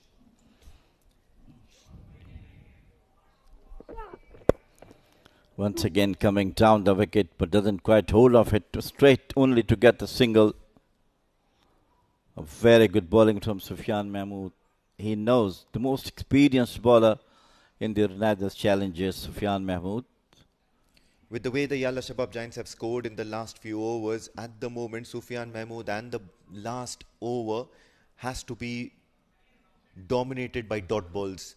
At the moment, they have no room for boundaries. They have no room for multiple runs. Even a single is like a damage done to all the efforts that they have put in since the start. They had Yalla Shabab Giants kept very quiet. The batters were not able to get under them. Once again in the top edge, and very well taken by the wicket keeper. And finally, Sufyan Mahmood got his second wicket. And Yalla Shabab approximately 7 legal reviews to go, 133 for 7. Oh, this is excellent effort here from Sufyan Mahmood. Have a look at that. A tired looking shot from Sanju Sajeev, looking to accelerate and amass as much as possible. I believe this is Sai Shiv Narayan who will probably head back. So he's been there for quite some time now. A decent effort. Sufyan Mahmood gets his man and the trademark celebration comes out.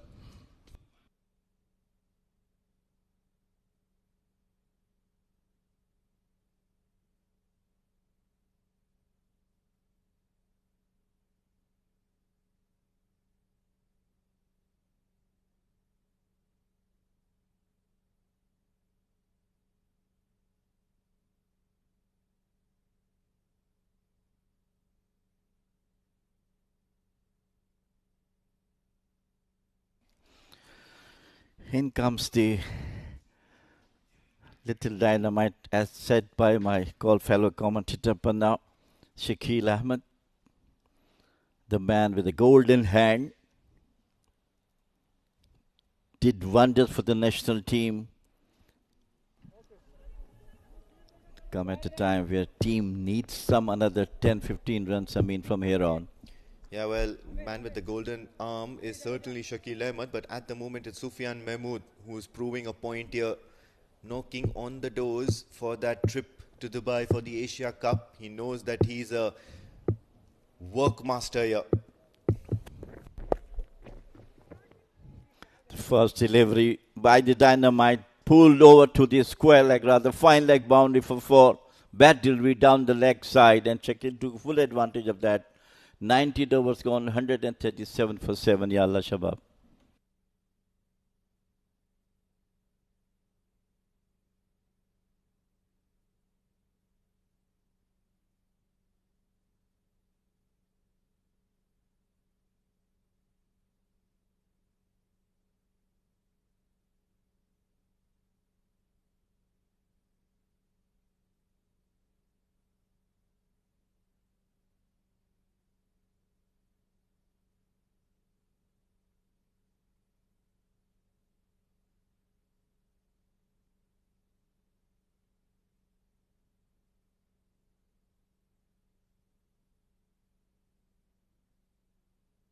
Sufyan Mahmood, 4 overs, 2 for 37, and Shakil Ahmad quickly informed Renath's challenge that he has arrived on the wicket on the very first delivery of Sufyan. He pulled it over to the fine leg boundary for 4. Amanullah Rafiqui, he's bowled just those 2 overs, 1 for 13, so he's probably their most economical bowler. And for bowling that last over, he'll have to gather those dot deliveries. It was a full toss and taken on by himself. First delivery, full toss, doesn't quite hit properly and was taken nicely by Amanullah Rafiqui. He's always, whenever he comes, he got a wicket in his spell. Yeah, certainly a knack of picking up wickets for Amanullah Rafiqui. A full toss, loose delivery.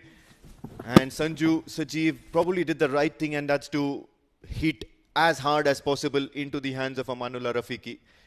So that's the only thing that has not gone his way. But otherwise, Amanullah Rafiqui will be smiling.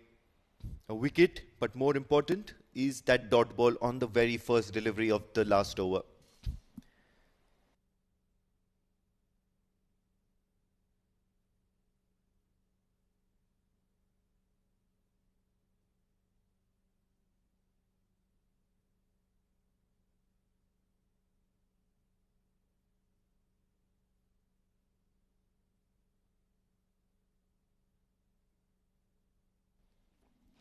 Talking about the golden arm, I think Amanullah Rafiqui also got the same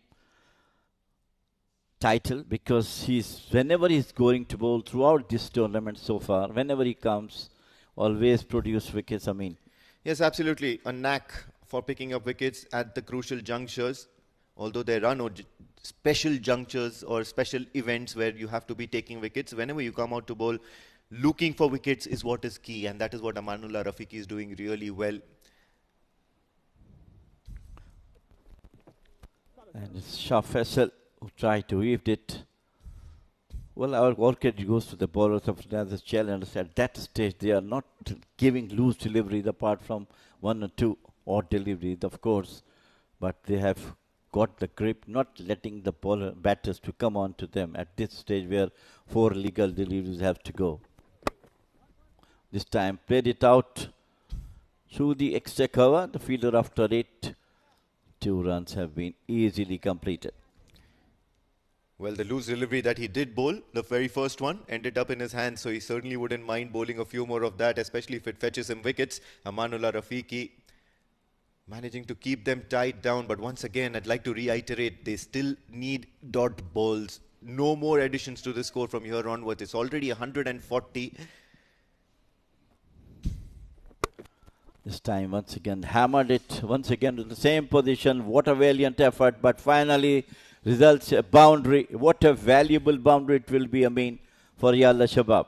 Yeah, against a run of play where the boundaries had suddenly dried up, Amanullah Rafiqui will be in anguish here. He will feel that that was just a single run, an effort out there in the deep by, I believe that's Hanifullah, putting in that dive but not able to get the body behind the ball.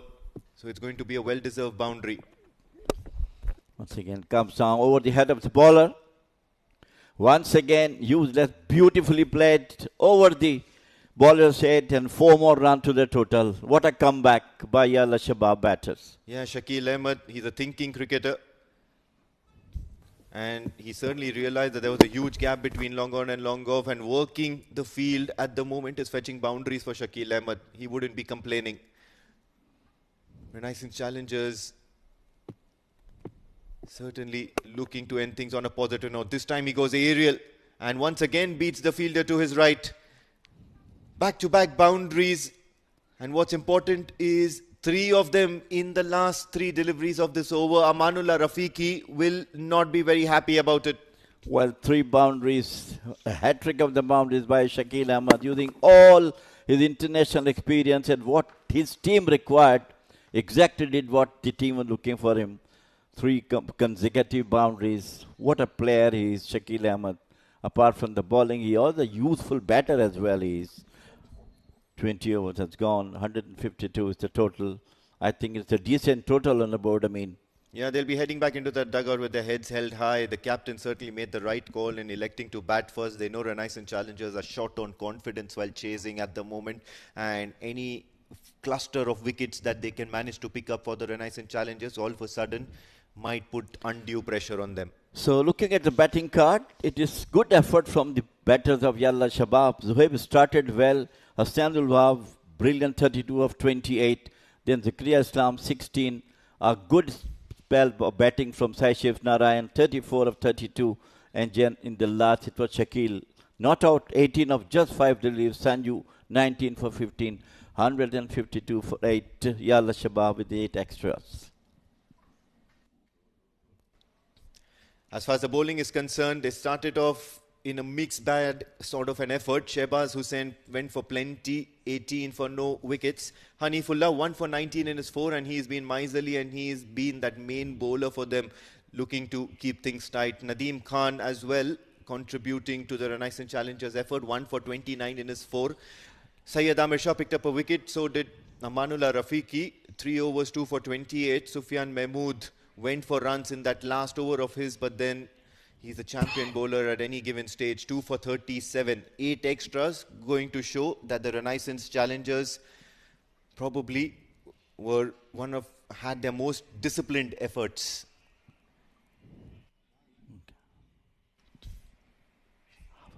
Winning the toss, electing to bat first. Zoeb Amanat got off to a flyer of a start. Hasnainul Wahab joined him as well. There were runs all over the ground. Boundaries flowed like fluid or water for the Yalla Shabab Giants. There were shots of every kind until there was a little bit of mishap seeing the back of Zoeb Amanat. Hasnainul Wahab capitalized on the power play, hitting for a few big maximums. And then eventually perishing to the slower bowlers. Amanullah Rafiqi was introduced into the attack. Catch it was the call, and catch it was. Amanullah Rafiqi continuing that golden arm of his. Sufyan Mahmood picked up a timely wicket. They looked to peg Yalla Shabab Giants back in that progress that they had made. Some smart stumping behind the stumps. Runs courtesy misfields, runs courtesy spills. A few chances went down begging. Then Hanifullah came into the attack and picked up a wicket, and so did Sufyan Mahmood. Always in the hunt for wickets, but it was too little too late as a flurry of boundaries towards the end after this wicket, courtesy the left-hander Shakil Ahmed. One towards the offside, one towards long on. And then, of course, this big hoik towards long on in succession, all leading to a very, very decent score, a 150 plus score for the Yalla Shabab Giants. Right then, it's a good Friday afternoon, and the Renaissance Challengers have a total that they would need to get to. Whether they do it or not, we'll come to know only after the break when we commence the run chase. Stay tuned.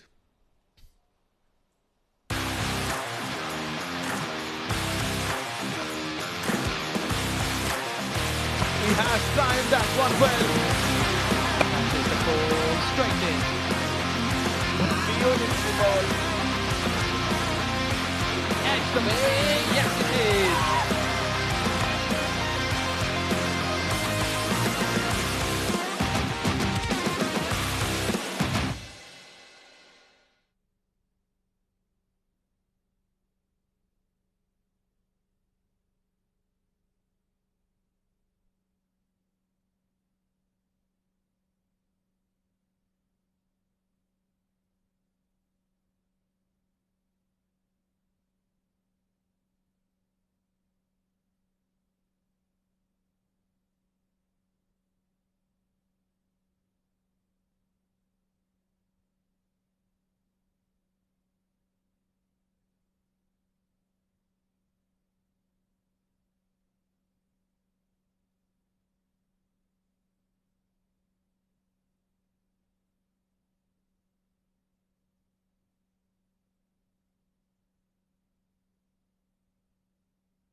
timed that one well.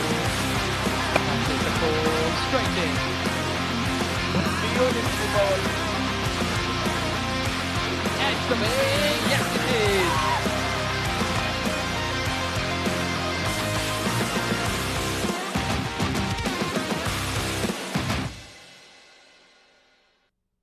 Welcome back.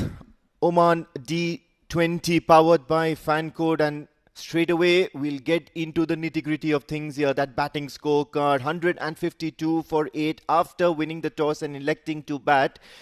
Hasnainul Wahab 32 of 23, Sai Shiv Narayan 34 of 32. Very steady performances there. Sanju Sajeev 19 of 15, and towards the end Shakil Ahmed 18 in 5 deliveries, made sure that they got off very well in the power play and ended the innings in their favour. As far as the bowling is concerned, 2 wickets apiece for Amanullah Rafiqi and Sufyan Mahmood, and then Syed Amir Shah, Nadeem Khan, Hanifullah all picked up a wicket each. There were phases where the Renaissance challengers would have claimed, but overall I still believe it's Yalla Shabab Giants' game at the moment. The way they have headed back into that dressing room with the momentum along with them. Just 8 extras, so they bowled with some discipline here, Renaissance challengers. And it's a nice, bright, sunny afternoon, a Friday afternoon. Almost at the stroke of Jummah prayers. The Yalla Shabab Giants and Renaissance challengers waiting for the Renaissance challenger batters to walk out to the middle and look to take on this run chase in a renewed effort, in a new manner over here, where they just look to lock horns with one of the top 2 build teams at the moment on that league table.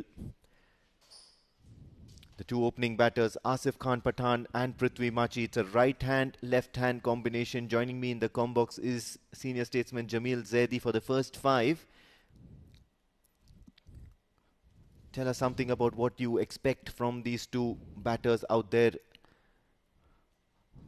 Well, at the time of pitch, I predicted that any score around 140 plus will be a good total to defend, depending upon the fast bowlers of Yalla Shabab to exploit the conditions as has been done yesterday.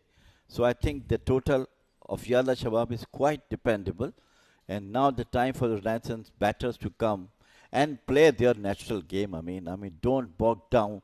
They have nothing to lose. Just come, start playing the natural game. So they might come up to get the first win on the board. Yes, absolutely. And that's one way to approach a target such as this. It's a stiff target. It's not too intimidating and neither it is too low. So there has to be a steady sort of an approach where runs should flow. Scoreboard needs to keep ticking. Yalla Shabab Giants otherwise are a champion side. They know a thing or two about winning tournaments and not only winning games. So they'll always be in the game at all given instances. Well, the man with the golden arm, Shakil Ahmed, ball in his hand. Looks to break the shackles here. Renaissance challenges. Prithvi Machi, the left arm, or rather the left-hander at the top of the order. Finally, Renaissance challengers finding that right combination at the top of the order. Asif Khan Pathan and Prithvi Machi are excellent operators in that power play, and this is the inherent position of Asif Khan Pathan as well. We've seen him do well at this stage. Spot on. I mean, he's been sent number 4, number 5, number 7, number 8, but now this is the time for him to come to open the innings. Yeah.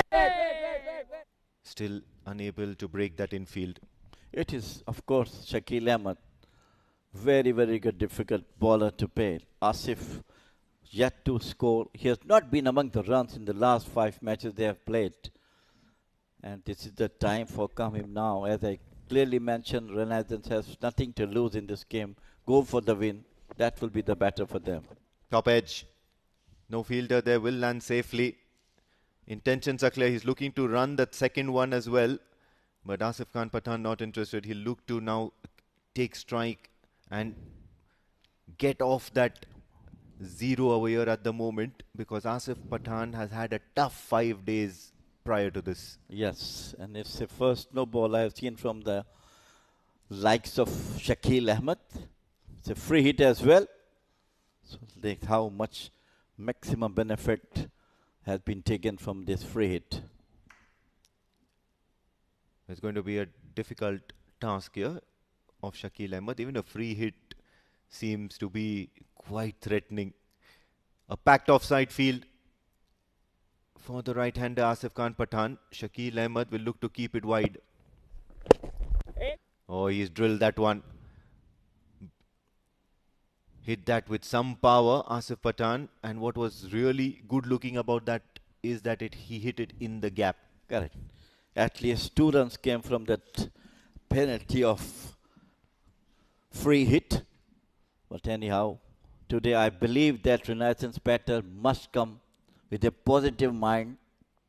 Try to win this match at least. There are some points on the board for them. Though the target is a bit stiff, but of course they can do it. Yeah, there's no two ways about it. Looking to shuffle, looking to invent, or rather reinvent a shot here. He's got a packed offside field. You've got one at gully, you've got one at backward point, you've got one at point, and then you've got one at shot cover as well. So finding the gaps does seem to be a good bit of hard work for Asif Khan Pathan. As far as Prithvi Machi is concerned, he comes with a reputation of striking towards the offside as well. His always intentions are good to go for the runs the moment he's arrived at the wicket. And this is the right approach for an opening batter, especially in this shorter format of the game where you need runs on each and every ball.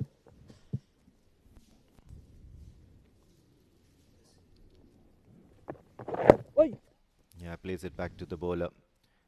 So keeping it very, very tight in that first over. Renaissance Challengers are 5 for 0 at the moment.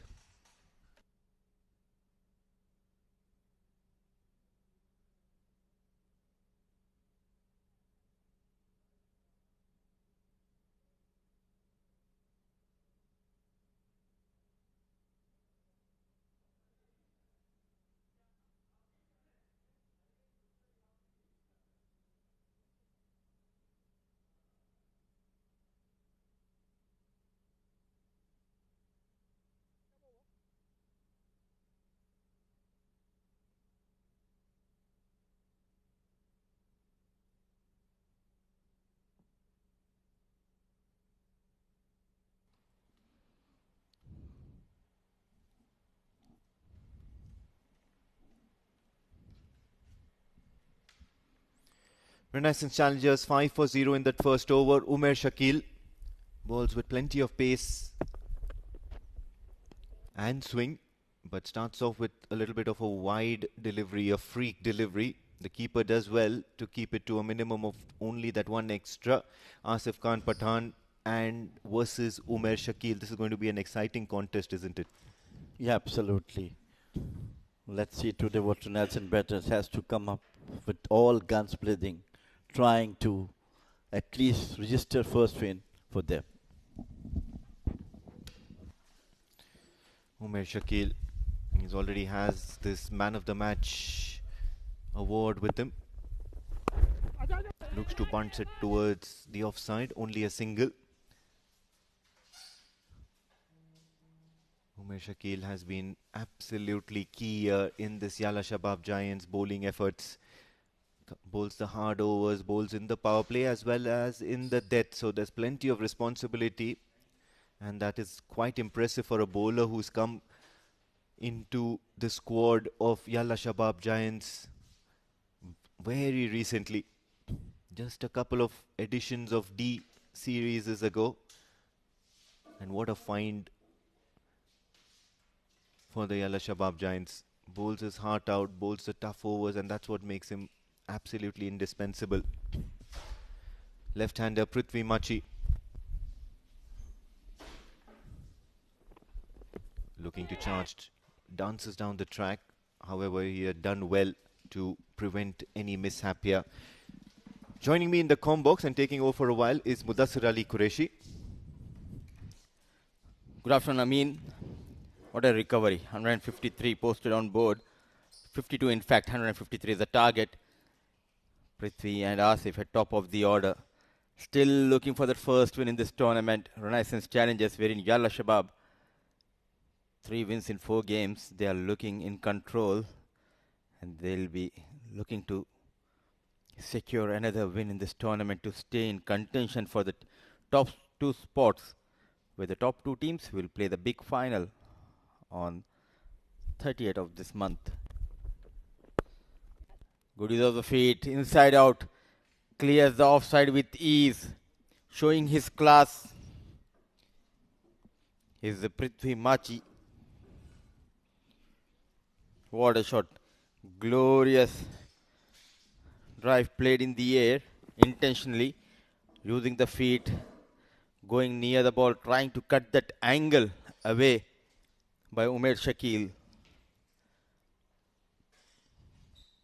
Tough conditions. It's a Friday afternoon, 3 back-to-back games. Not only the players, but also the crew, the camera team. They are doing a wonderful job.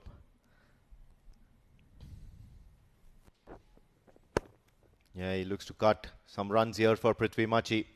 He's very attractive over on the offside. He knows how to get the ball right in the middle of the bat and pack a punch. It's a welcome boundary, back-to-back as a matter of fact for Prithvi Machi. A very strong play towards that offside. And on this occasion, he waited deep into the crease, anticipated the back of line delivery quite early. Good looking shot. Prithvi Machi already got few runs in the first game he played in this tournament, 48 unbeaten. Flop show yesterday, but now yet again among the runs. Yeah, he's got that experience. He's a very, very well-rounded cricketer. A good head on his shoulders. Flick of the wrist just for a single. Expensive over in progress, but we have seen quite a few changes in the batting order of Yalla Shabab Giants. But I would be looking to see if they can do that in the bowling as well, because they have the services of Abdul Khalik, who performed well in the previous season of D10, D20, especially in D10, got runs as well as bowled quite well, an all-rounder. Is he playing in today's game, Amin? Yeah, well, still early days for him in this series. He's not gotten an opportunity. At the moment, all eyes on the way the runs are being scored off the bat of Asif Khan Pathan, because you did mention about the change in the batting order, and that is the most remarkable change in this Renaissance Challengers run chase, and Asif Khan Pathan back at the top of the order, end of the over.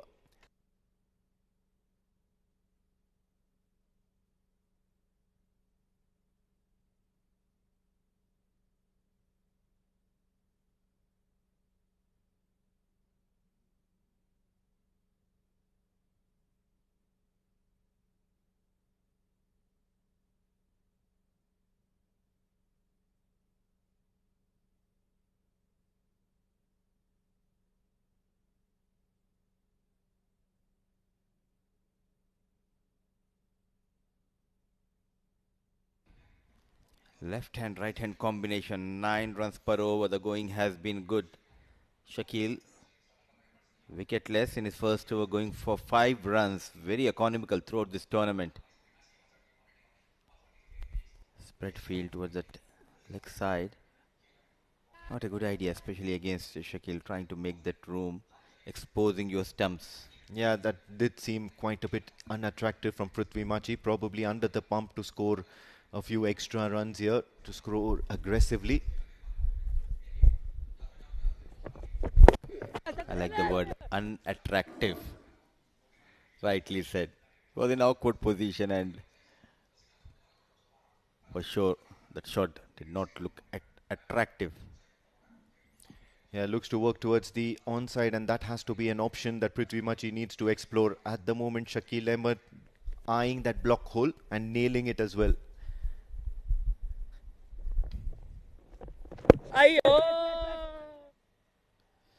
was not easy even to take that single against Shakil Ahmed.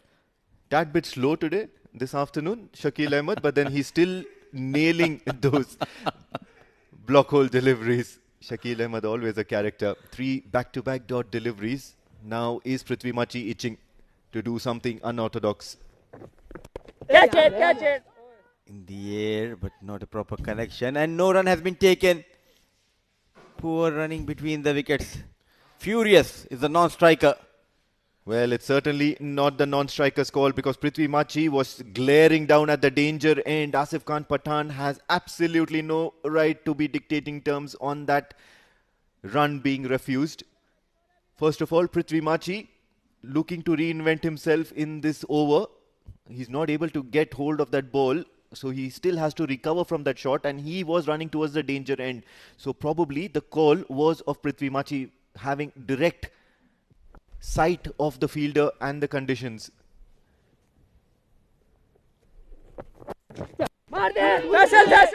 Last single has been taken. Not capitalizing the start they have got in the first 2 overs. A tight over in progress. Yeah, well, they shouldn't be paying any attention to the way the over has gone, especially this one of Shakil Ahmed. Shakil Ahmed is a top-notch, top-rated bowler in that Yalla Shabab Giants, lineup. But at the same time, they've gotten off to a start. The target is a stiff target. It's not too high, it's not too low, but they'll still have to get there, and that can only happen if they approach it in the right manner. Asif Khan Pathan is key. He'll have to play with responsibility and back his strengths of being the big hitter.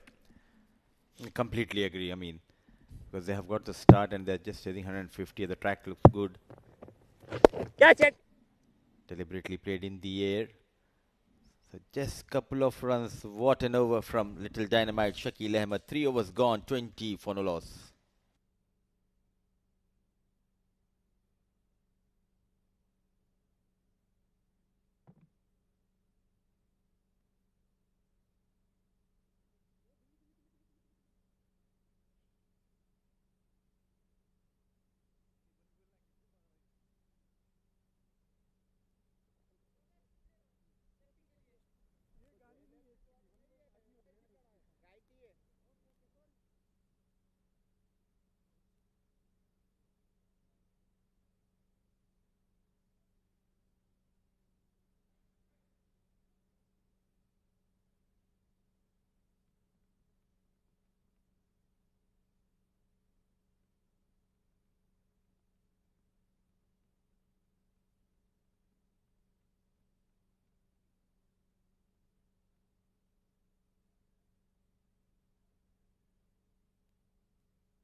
Shah Faisal steaming in.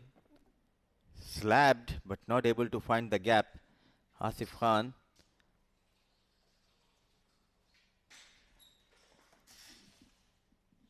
What a tournament. Day 7. Humid conditions. Not moving an inch are our cameramen. Respect and salute to the boys. Oh yes, the conditions are certainly very, very harsh today. Earlier on in the previous week, we did see some pleasant weather, some good, a little bit of shower here, a drizzle there, and it was some good environment to watch cricket. The evenings were cool. All of a sudden now, the focus shifts on continuing the summer. Oh, he's appealing, yeah. He's appealing.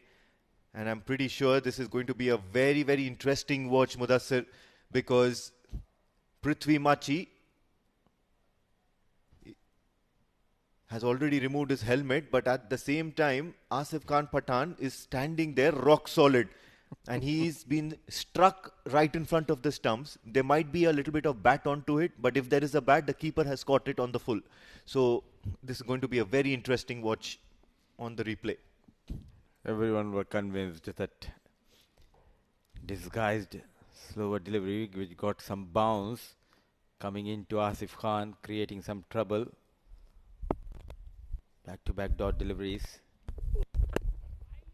Last 9 deliveries since the power play, they got just couple of runs. I mean, yeah, well, this is pressure. But once again, they need to reiterate and they need to reanalyze the situation. The Renaissance challengers, and that's where they have been lacking in that first 5 games. They are not able to read the game and the situation that they are in. At the moment, 20 for no loss on 3.3 is not a bad start at all. Yalla Shabab Giants were kept quiet in the middle overs. Renaissance challengers should take this as their quiet period and then eventually look to capitalize. Asif Khan Pathan once again is quite key here. Make it 4 dot balls in a row. 2 overs from that 9 runs per over. Look at the dip in the run rate. It's below 6 runs per over now. Still looking to score. It just seems that Asif Khan Pathan has not accelerated enough in the effort that he has played so far in this game. He's very happy to just keep things very nice and quiet. Very unlike the Asif Khan Pathan that we know, explosive, striking the ball well, going after the bowlers in the power play. All of a sudden the template has changed.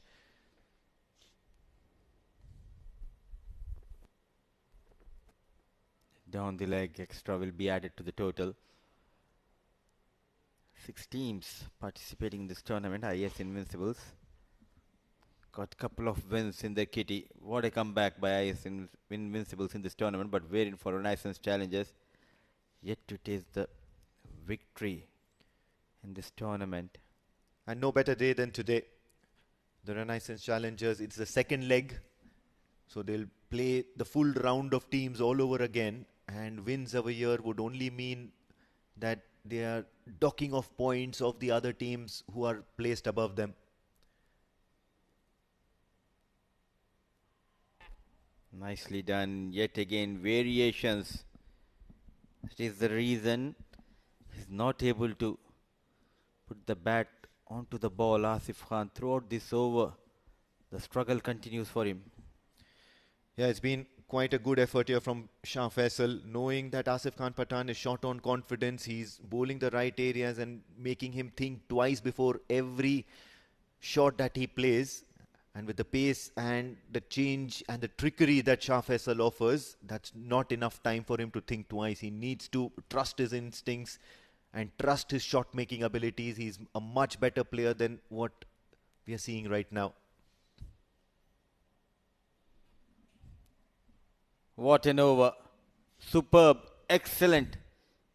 In the power play, the bowlers are not giving an inch to the batters of Renaissance challengers. 4 overs done, 21 for no loss.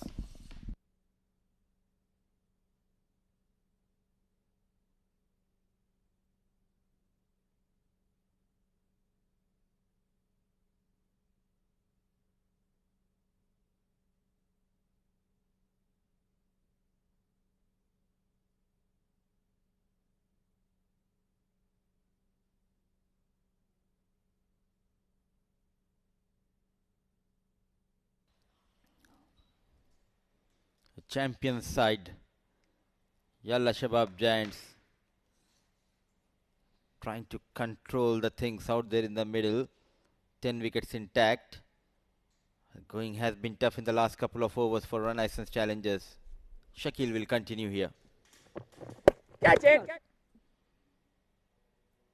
He's getting carried away, not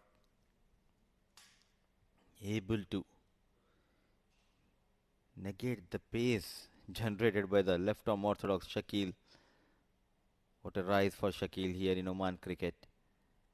Played a lot of first-class games back home in Pakistan. Came to Oman 8-9 years back. Struggled in his early stay. Was going through a rough patch, but now he's a star performer for you in fact, Oman national side.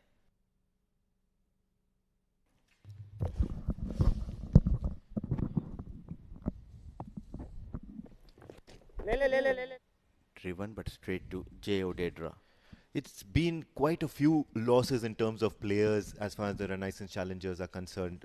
You did mention Adib Usmani, who was playing the previous seasons, the 50 overs, the 20 and the 10. And then they've lost Wasim Ali to Majis Titans this season. They've also missing one. Oh, there's a loud appeal. He certainly seems excited. Shakil Ahmed strikes. Finally, that persistence and the relentless areas that he's bowling to the Renaissance Challenger batters will bear some fruit as a woeful innings by Asif Khan Pathan comes to an end. You just cannot keep Shakil away from the wickets, especially in the power play. With the tangle, he forced Asif Khan onto the back foot. Ahmed took his own time before he raises his finger. The first wicket goes down. First strike for Shakil. Asif Khan back in the hut.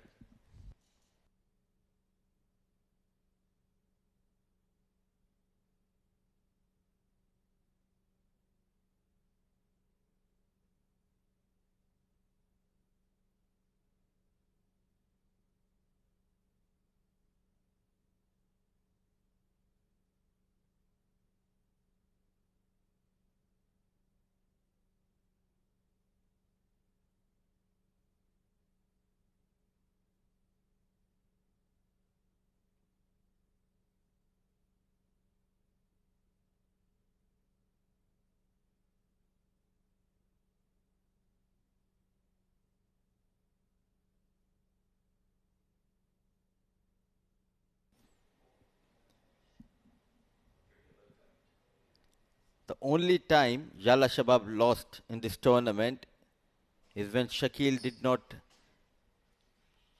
made into that playing 11. Yeah, he's a character, isn't he? Shakil Ahmed, absolute gold for any team that he plays for.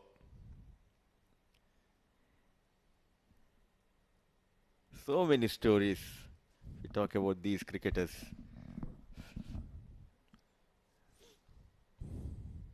The way he made a comeback the last season, and all of a sudden, right-hander, another right-hander comes into Usman, and there's a change. Big vacant region behind the square. Yeah, well, the batter's never going to be hitting there. It's very, very difficult to get under the deliveries of Shakil Ahmed, always in the game, and he knows the task cut out for himself, and that's what's making him very dangerous. Works away towards the onside. Usman will get off the mark, and he'll be very, very glad that he'll get more than one. And this is the problem with this field setup. With that angle coming into Usman, running hard, 3 runs, a successful over from Shakil. 5 overs done, 25 for the loss of 1.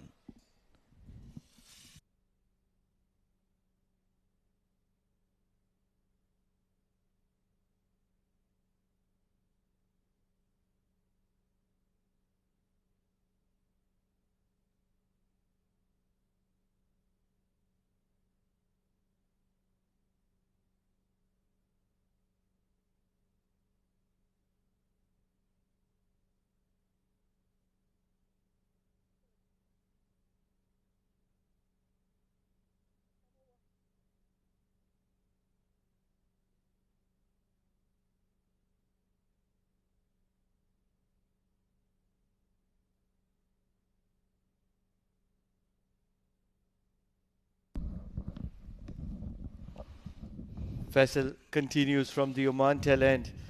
And what a moment this is in the game. Every time you see the other players performing, you know the value that the Yalla Shabab Giants top order brings to the table. Joining me in the com box, it is Jamil Zaidi. Jamil bhai, with your kind of experience, how important is that top order of Yalla Shabab, the runs that they get in the power play? Well, yes, of course. That is what the experience they do have professionally. And that's the reason why they reached 152 runs. In the middle, they have been bogged down by some excellent bowling from Renaissance Challengers.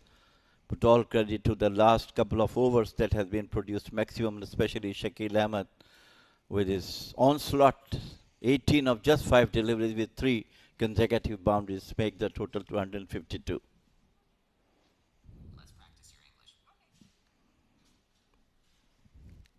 Faisal bowled well so far. And all of a sudden, they've made this 153 look like 160, 170 with this mediocre kind of start. Mix up. Direct hit required. Won't get it on this occasion. Something has to be done between two. They have to talk, both the batters, Usman and Prithvi. They're already is trying to get something out of this match. Lost a wicket of Asif Khan, who was promoted to open the innings. Maybe the right slot for him, but he is not among the runs. The last couple of outings he has played for Renaissance Challengers. It's almost criminal to not get a 6 runs per over kind of start in the power play. You have to have some kind of intent. Yes, very good attack, which Yalla Shabab Giants have. They have the likes of Faisal Shah, then Shakil Ahmed. They have Umair, who does a pretty decent job as a bowler. And then you can keep going on. There are 5 bowlers, all very good. My perception now is that Renaissance has nothing to lose. Let the batters to come and play their natural game. Try to go for the runs. They don't have to lose anything, even if they lose this match. But come positive, play some good cricket. They might click some of the top batters and finally get that run, 152. So rightly put. But this is the intent. This is the intent which we need to see regularly. That boundary will only get Prithvi to 16 of 17 deliveries. He's a good talent, but at the moment, he's still yet to get flourishing. But it was nicely placed with the full blade from his bat. Picks the gap nicely. A couple of boundaries, or at least one boundary in and over, will be good for Renaissance Challengers, though the target looks to be a bit stiff for now. It looks to be out of control, out of hands at the moment. Against a very quality side. Yalla Shabab Giants, one of the premium sides in this tournament. Faisal looking to charge, and Prithvi Machi is not able to consistently penetrate the circle.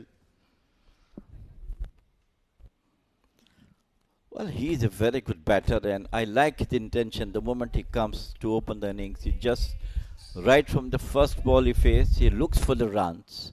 That intention should be for the other batters as well. Usman just 4 of 3. But Prithvi looks good at 16 of 18 deliveries.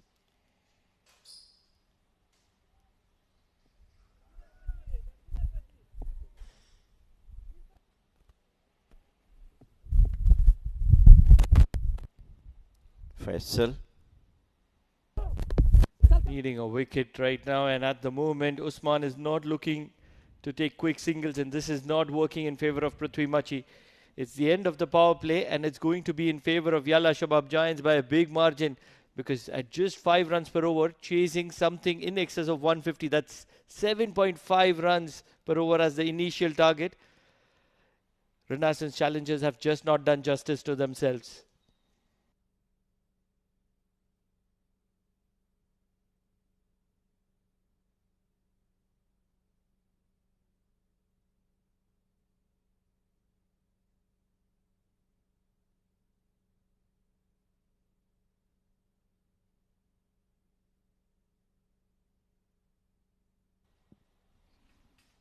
Saishiv comes into the attack from the Oman LNJ, the leg spinner. He's been impressive in this tournament for Yalla Shabab Giants.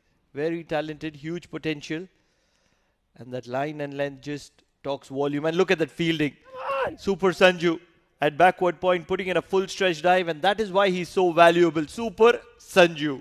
Electrifying fielder. He's always there in that team. He shows his presence in the team, whether fielding, bowling or batting.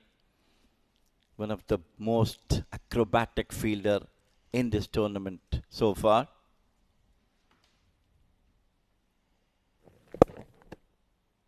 Looking for a single too long off. They will get it.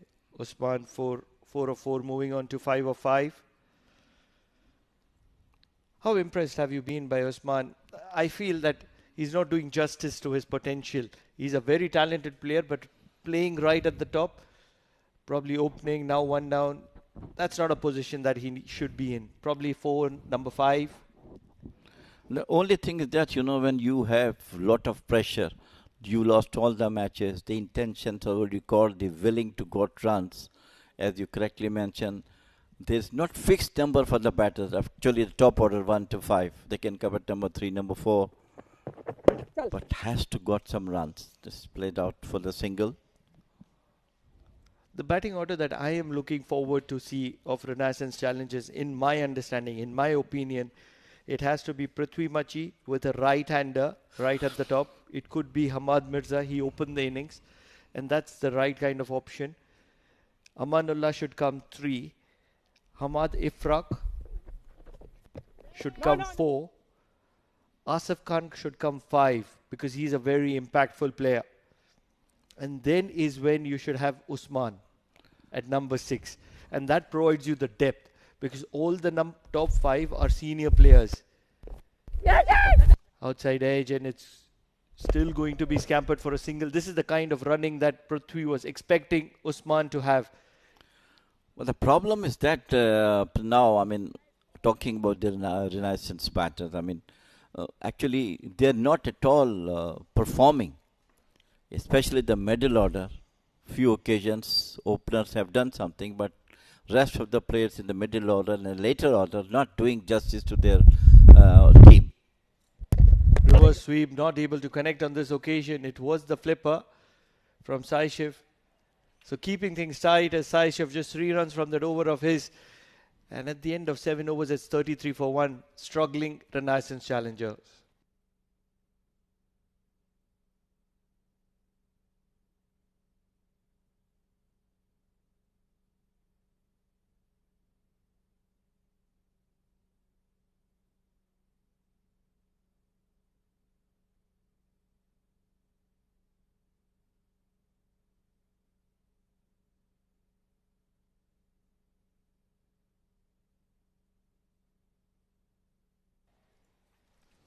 What do you think about the batting order? How should it be better poised?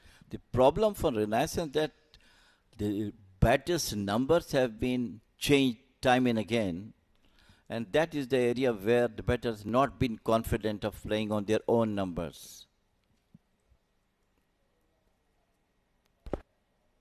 But that is what cricket is all about. A team that is winning keeps things consistent, and a team that is losing is just trying to trial and error, just get things right in some fashion whatsoever. Well, I believe that there should be, the management should think about that. At least they had to be consistent for sending the opening batters, especially. I agree with you, Hamad Mirza came as the opener in the last match, got some good runs, and in this match they have nothing to lose. Time and again I'm talking about that. They have to go for the runs. Good shot. Very good shot. Prithvi Machi is a talented pro. And even with that sprint, it's still going to be a boundary. And this is going to be very effective. He needs to do this more consistently. Yes, brilliantly picked the gap over the extra cover. He's a very, very good player, Prithvi Machi. His intention is always to go for the runs. I like that approach to the game. Over the extra cover boundary. Prithvi Machi is more like an Ashish Odedra. Similar kind of batters. And that's where they need an attacking pro on the other end. This is going to be sliding down the leg, and it's going to be probably another boundary. Will be interesting to see if it is leg buys. It is indicated as leg buys. So free for Renaissance Challenges, and this will help the cause. What 2 successive boundaries definitely boosted the confidence of the batters as well.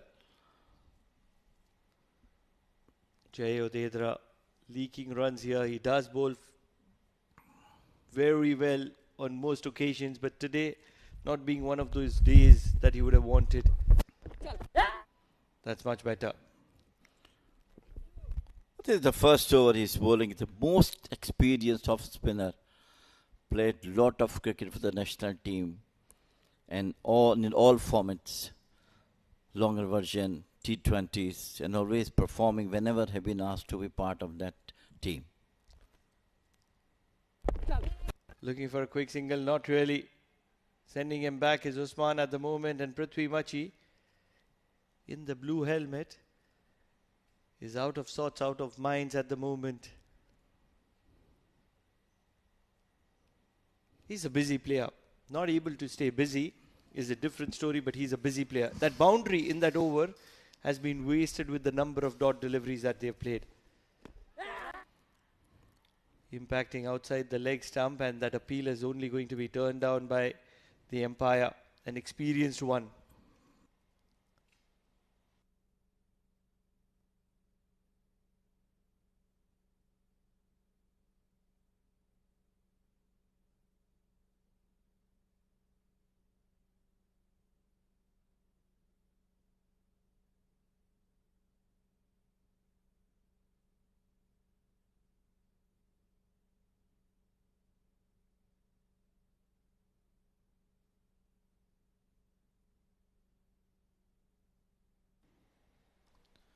Coming back to the wrist spinner, Sai Shiv.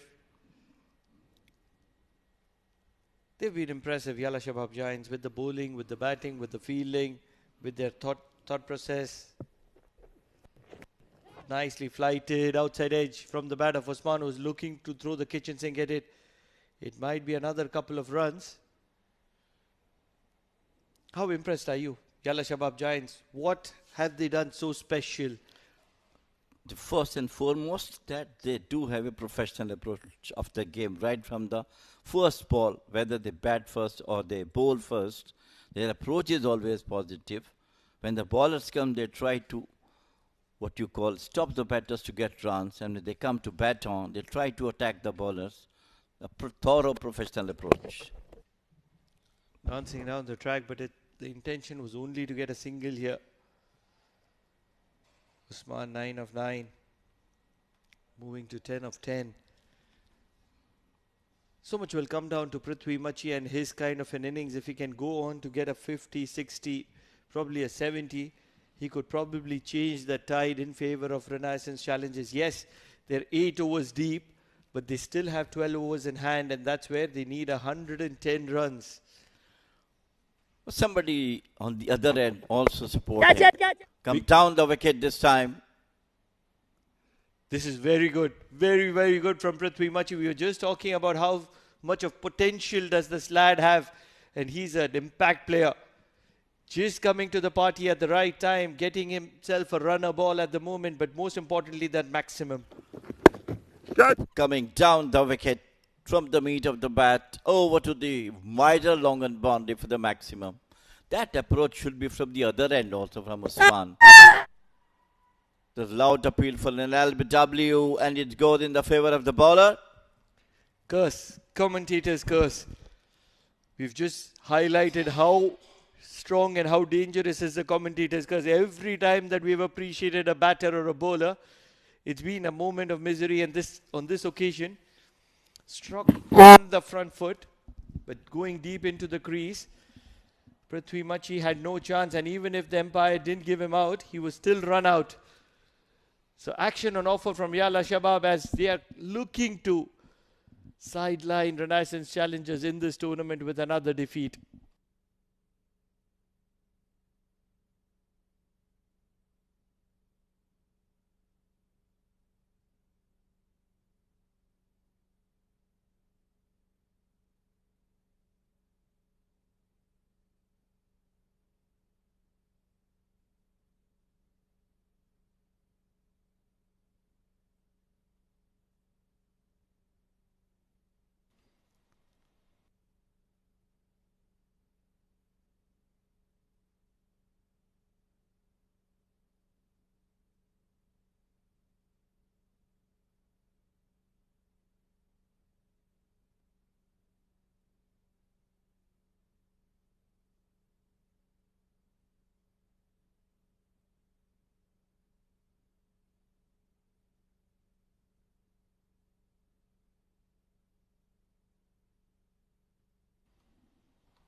Sai just making sure that he gets more impressive by the day.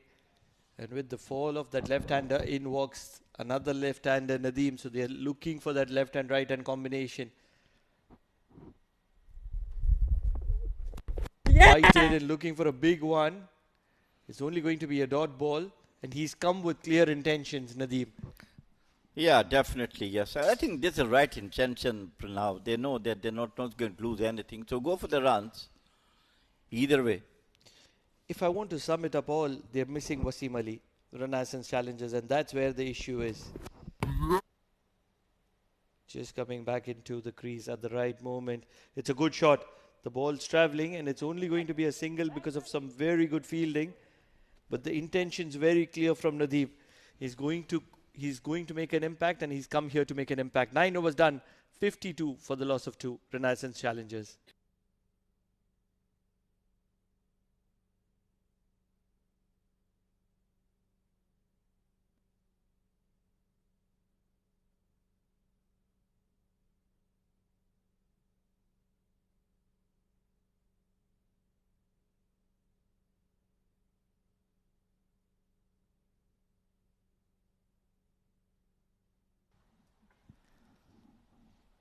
Two very different kinds of mountains in the background.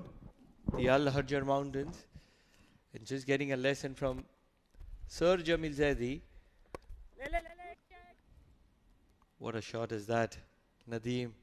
He's come here to throw the kitchen sink at everything, and that's what is important for Renaissance Challengers. What they've done is they've left a mountain to climb. Not as tall as Al Hajar, but still a mountain to climb. Almost 100 runs required in the remaining 11 overs. Well, intentions and approach is the call for the day at the moment. Just going for the singles, push it out towards the wider mid-on, but only managed to get a single. Correctly said, it's a mountain to climb for Renaissance Challengers to score 152.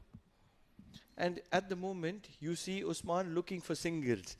And that's my concern. You need 111 overs. You have nothing to lose.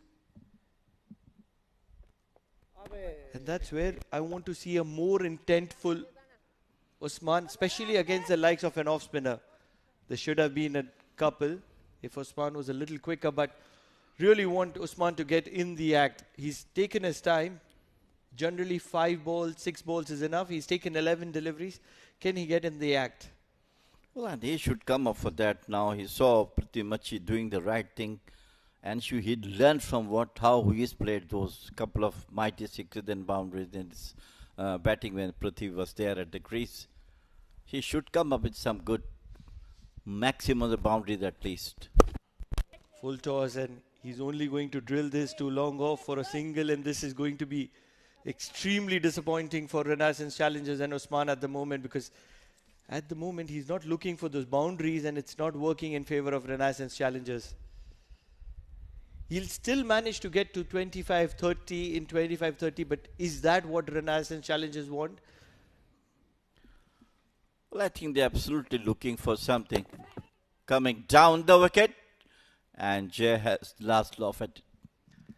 Certainly the experienced Jay Odedra, the captain of Yalla Shabab Giants, has the last laugh at Nadeem, who's looking to make an impact. But at the moment, requiring just around 10 runs per over, he's only going to get some consolation from Yalla Shabab Giants players, because Sami has done a great job.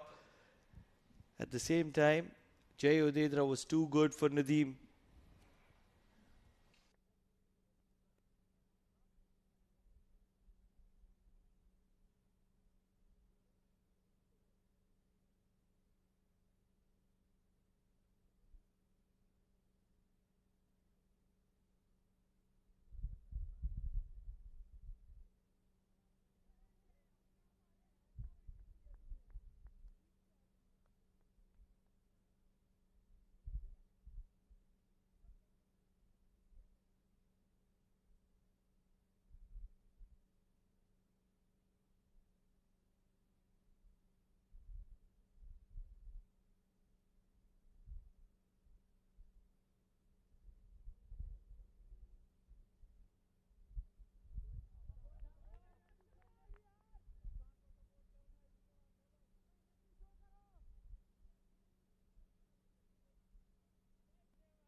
Sometimes in life, Jamil bhai, you have to take that leap of faith.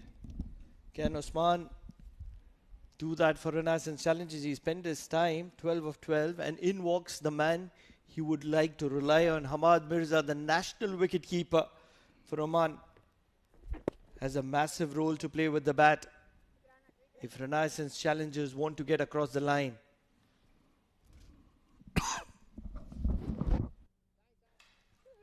And one of the major reasons why they've been struggling is because they leave the game for way too late, and that's been the problem. 10 overs done, 56 for the loss of 3 challengers.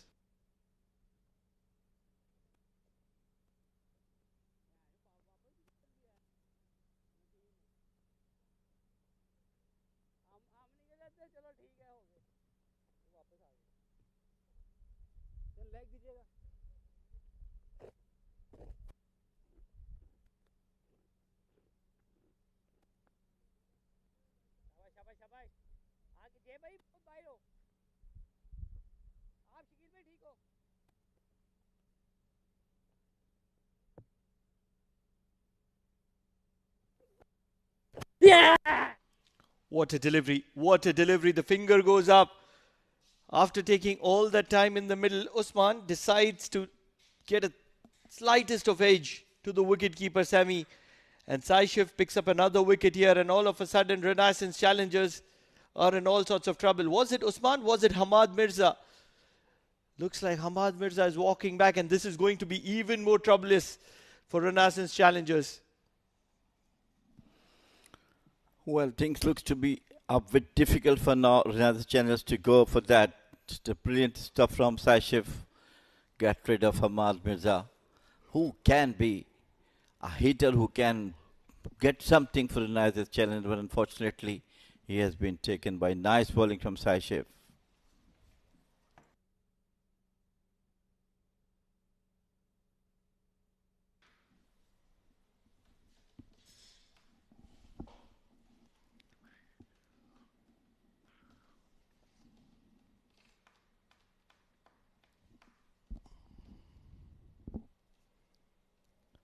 This is the major reason you don't want somebody to just go in and spend time, because you want somebody right at the top to be impactful and set the base. Or else, this is what will happen where you are in a position where you have to immediately climb a mountain, and there is a lot of pressure on the most experienced players. Yeah! Well, there's all pressure mounting on the Renaissance Challenger batters at the moment. The intentions are not that good. Yeah! Look at that, look at that. Immediately not looking to the umpire and just walking back to the dugout. That's what a professional does. He knows when he's out. The very first delivery for Hamad Ifraq, looking for a big shot because the pressure has built on. No! Will drive that straight to covers for a dot ball. Well, a sorry figure for Renaissance Challengers, but now the pressure of losing the match is put on to all the players of the team. I really understand this type of a situation if probably Renaissance Challengers were probably 2 or 3 down in the power play, trying to attack Yalla Shabab Giants and then going into the shell. But they didn't lose wickets. They went into the shell without an effort. Well, somebody has to take this as a captain or the coach who can inform the players about what to do in those conditions when you are losing all the matches, trying to go for runs right from the first delivery, which they have not done.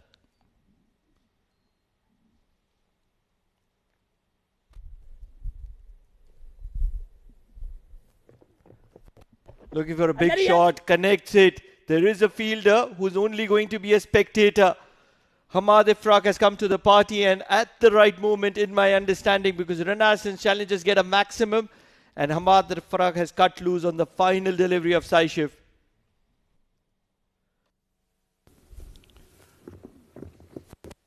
Nicely picked, beautifully played to the maximum, to the pavilion.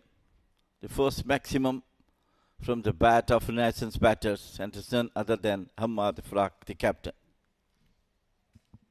The problem is that despite that maximum, there are only 8 runs from that over. And that's my concern. If you get a maximum, the over should be probably of 10, 11 runs. And that's when you're doing justice. Now the responsibility is clearly on Usman. He's the senior partner there, not in terms of experience, but in terms of the time spent. And he has to be looking for those big ones. Although he's content with picking up singles at the moment. But singles along with the boundary or maximum will definitely have some say to Usman. I mean, he's a good player, he's a good batter, but unfortunately not coming up as not only him, other batters from Renaissance Challengers also not coming up to the top of the table. No, to thought. In terms of quality, he's not second to anybody. He's very good, huge potential. But my concern is with the psychological factor, the mental aspect, where the expectations are something which are very different from Usman. People keep talking about those batters time and again, but again, only thing is that their intention, their approach to the game is most vital. Because even right now, the intention was to only pick up a single or a double. Where is the intention to pick up a boundary?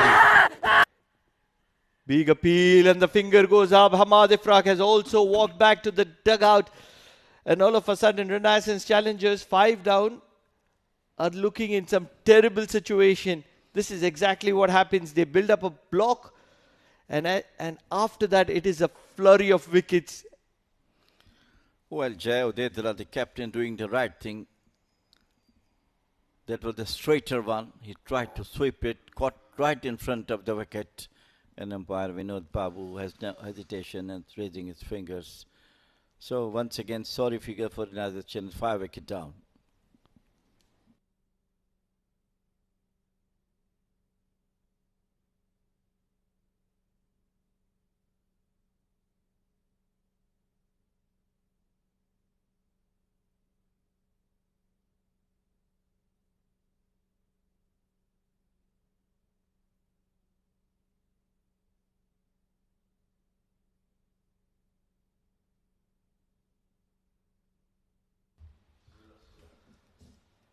Sufyan Mahmood comes to the center.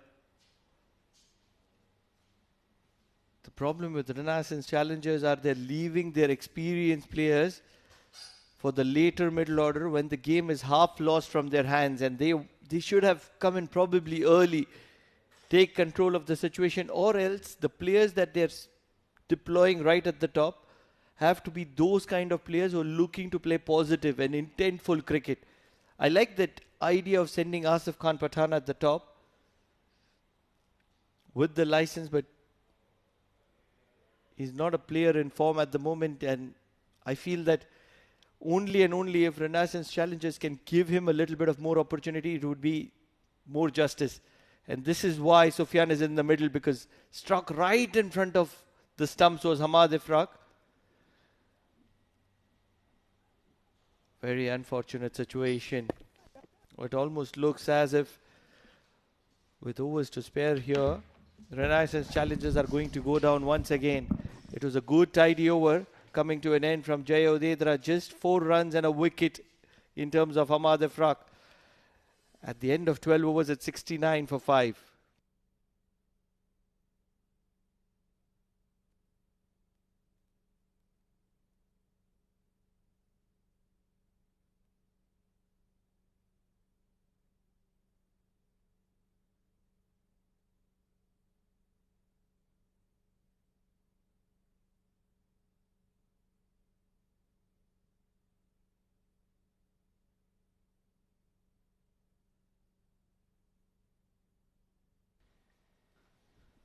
Sufyan Mahmood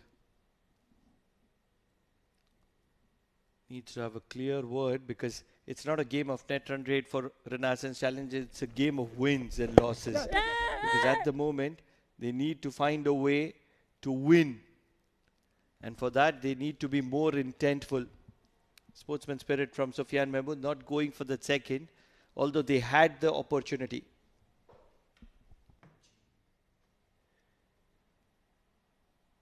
Absolutely, though no wins to their name, but displaying true sportsman spirit throughout this tournament. Renaissance Challengers boys. Because sometimes it's really tough, Pranav. Oh, there's a chance. Trying to be smart. There's Sami. Because when you're not able to find the winning ways, and top of that, it's not easy to show that kind of sportsman spirit which we have seen a couple of days ago. You're so right there, Mudipa. My concern is with no intent. 15 of 16 balls. Finally some intent, and this is very good. This is more like it from Usman. This is what Renaissance Challengers need, and they need it on very regular intervals at the moment. Some aggression. The previous delivery. Going for that reverse shot. What a connection. One bounce, 4 runs, just falling short before that boundary. But it will boost that confidence. Good to see Sufyan Mahmood now coming at number 7, because in the previous few games we have seen him coming at 8, 9. This is more like it. But won't get the single. I feel that Renaissance Challengers are losing the game tactically more than with skills, because they have a side to watch out for. They have probably one of the most brilliant side of players in the competition. Slog swept well. And it's only going to be a single, believe it or not. And also what disappoints me is that though they have lost key players, but this was that right time for the others to step up and be a match winner. Even the likes of Nadeem, he was the odd man. With Wasim Ali going to Majis, I expected Nadeem to do and play the role which Nadeem was doing for this team. They need somebody who can strike and play at that strike rate of 200, and that is the need of the hour, need of the situation. And it's not happening at the moment. 13 overs done, 76 for the loss of 5.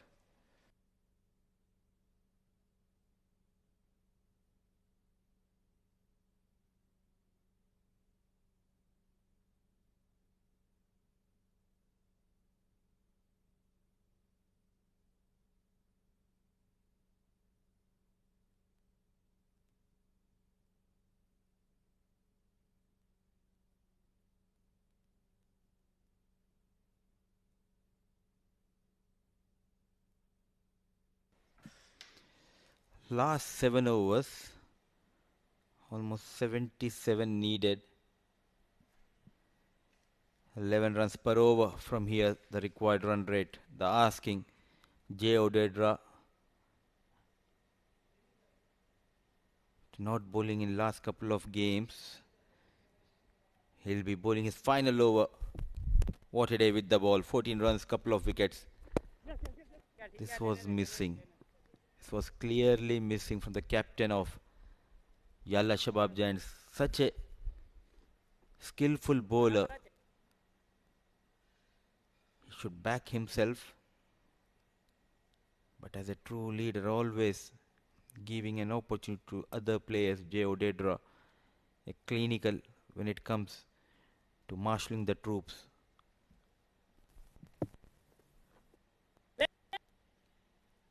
Yes and no, never a single. Playing too many dot deliveries has been the problem throughout this tournament. They were able to find those boundaries and maxims, but the problem has been not able to rotate the strike on a regular basis.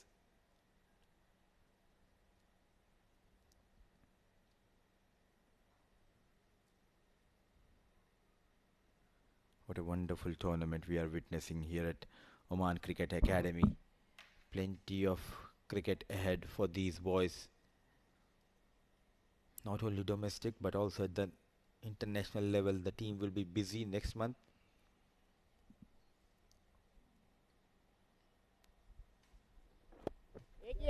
Two back-to-back major events for Oman.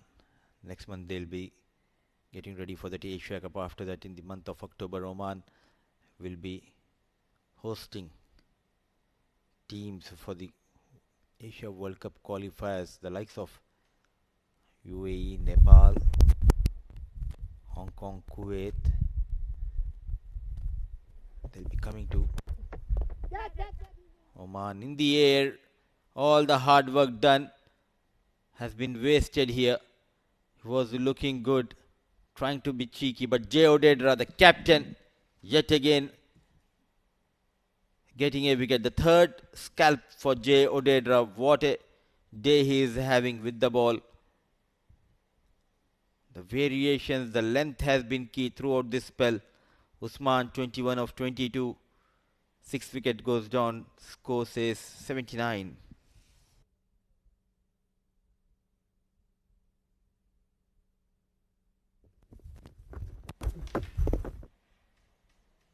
A premeditated shot. It was on to the 5th-6th stump. From there he wanted to scoop over the fine leg fielder. Not much pace offered on the delivery. So 6 wickets down, 79 on board.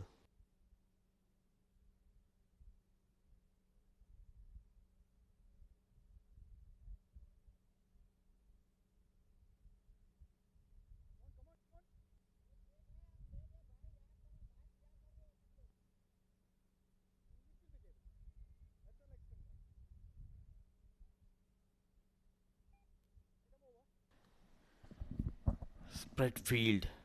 Amanullah walks in. The captain getting 3 wickets in his kitty. Again a slow turn and also a bounce. What a spell. Beautifully bowled. An exceptional spell from captain Jay Odedra. 17 runs, 3 wickets. 14 overs gone, 79 for the loss of 6.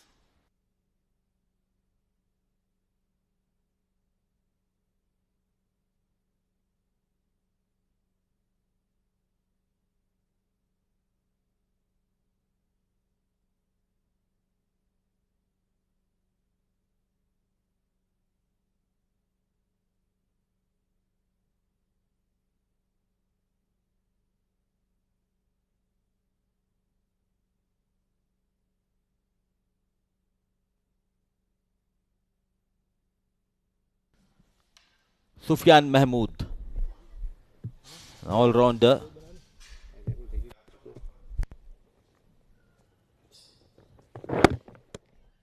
A known face in this region as well as in India, Pakistan, with the way he gave that statement couple of months ago. Very confident about his team. And rightly said, you need to have that belief when you're out there on the field. It's just a matter of those 40 overs. Whoever plays good cricket on the given day, they'll come out as a clear winner. The way these boys are performing at the international level, it clearly shows they have a very good chance to do some special things in Asia Cup. Ball just keeping a bit low at the right time. That wood coming down, saving Amanullah Ifraki.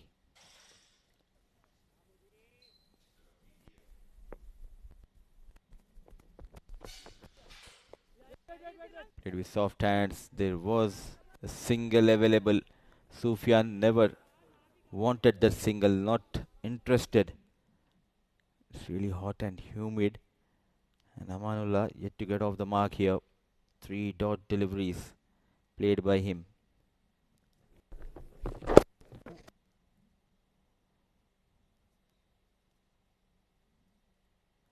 A tournament to remember. A dream come true for the players who will be traveling to UAE.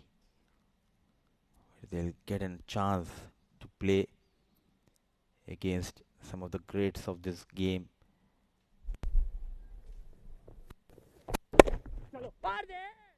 This time going for a single, needed a direct hit. Some collision between the bowler and the batter. So just 3 runs, 15 overs gone, 82 for the loss of 6.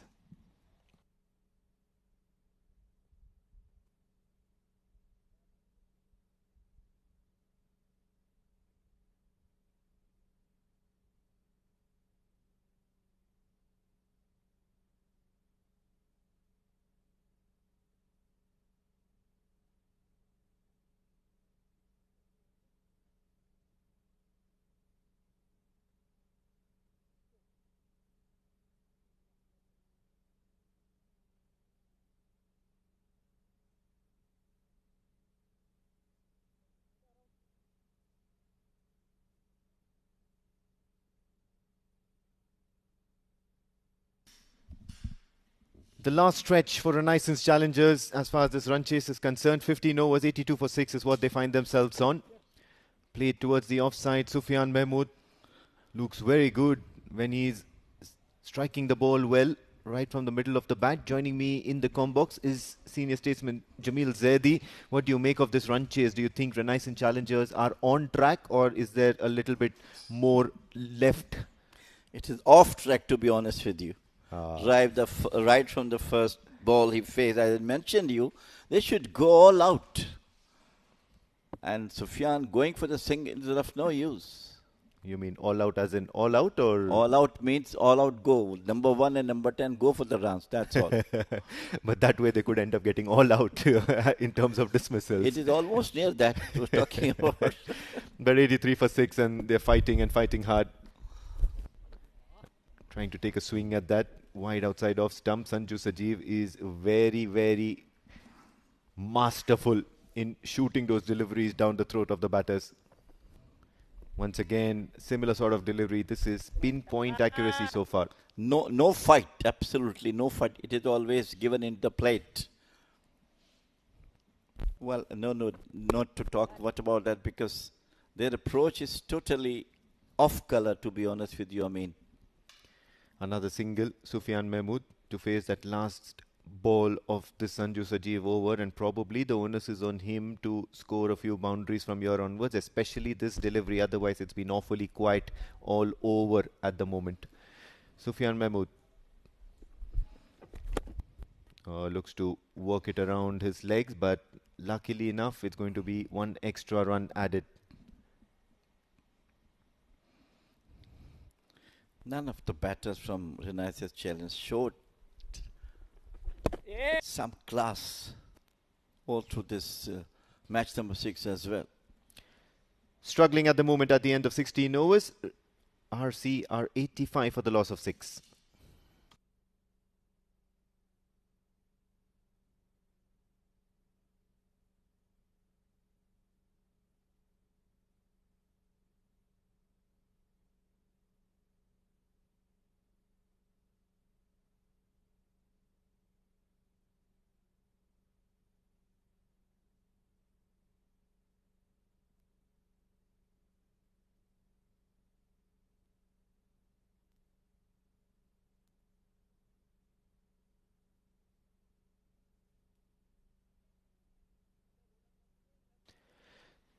(16 overs up, 85 for 6. Amanullah Rafiqi and Mujibur Ali has been handed the ball.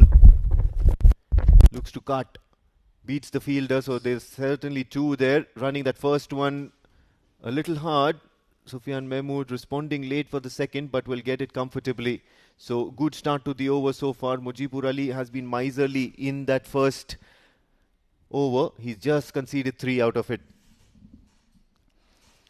Well, 1 and 2s are not the order of the day right now. This time tried to hammer it, but missed it.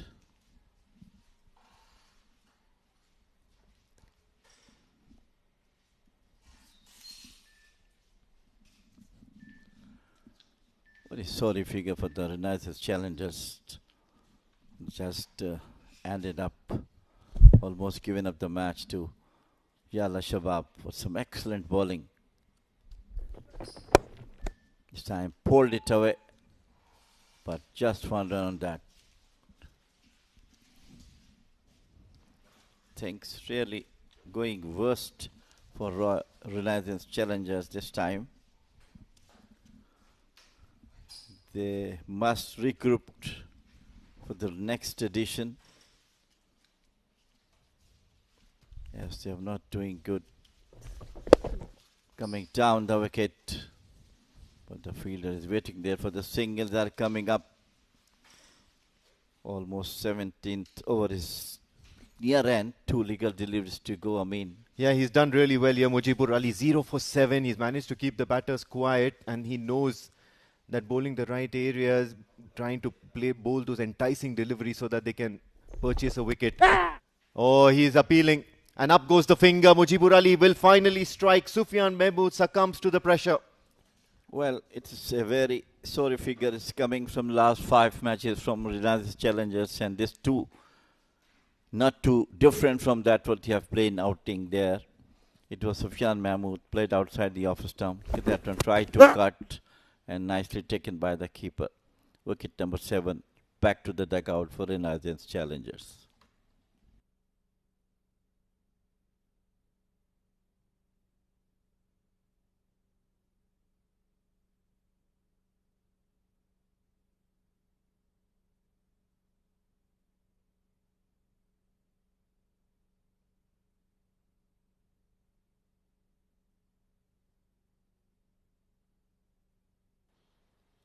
A wicket to the name of Mujibur Ali, 16.5. So another delivery left in this over. Syed Amir Shah is out there looking to provide a little bit of resistance for the Renaissance Challengers. He can certainly hit the long ball, has time and again proved that he's a handy bat. But is the task too much to ask for at the moment? Do you want to calculate and break down this run chase from here onwards? 153 needed from here. Yes. And the intentions are very much clear. Right approach, the first delivery on maximum over to the long on boundary. Oh, well picked up from Amir Shah. Asking the rest of the batters, what's so difficult about this? Just have a look at that beautiful swing of the bat, bowled in the slot, and he cleared his front leg and tonked that one over deep mid wicket. So good runs here to end the over to an otherwise very, very quiet and successful over for Mujibur Ali. 96 for 7 after 17.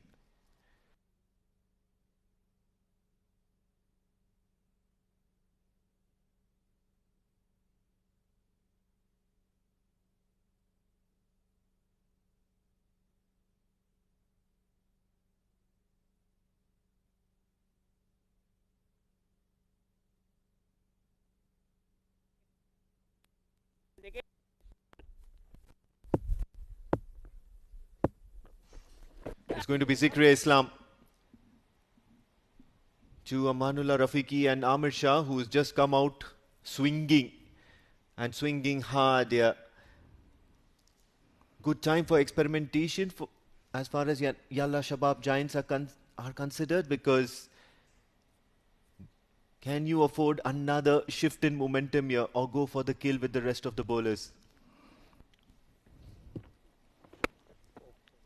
You've asked for it. You've asked for it. Yalla Shabab Giants have only themselves to blame, because this is the second ball that Amir Shah has faced and he's tonked one. Another maximum here. I like what you said. He's asking the other batters what you have done. You see, the moment I came and the very first ball I hit a maximum, and of course the second one also sent for the maximum. I believe this is too late into a game to ask, but you were there for the pitch report. What was the pitch like? I mentioned that anything about 140 plus will be a good total to defend, subject to the bowlers to support that one.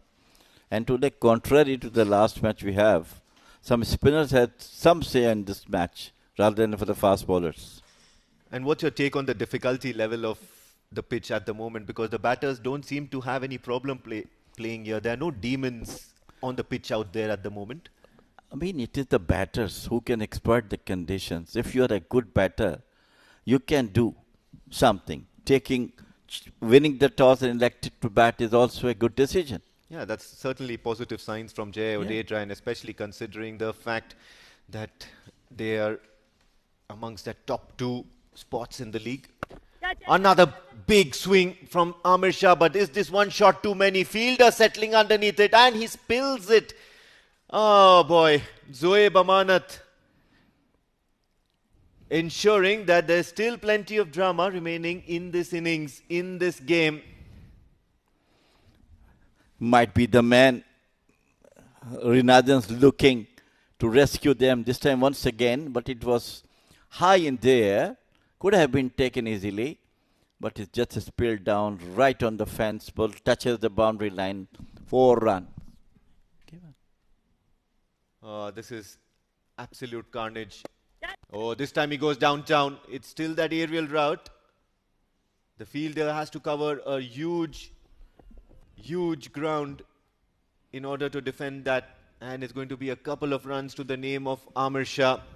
How about that for a strike rate? 4 balls, 18.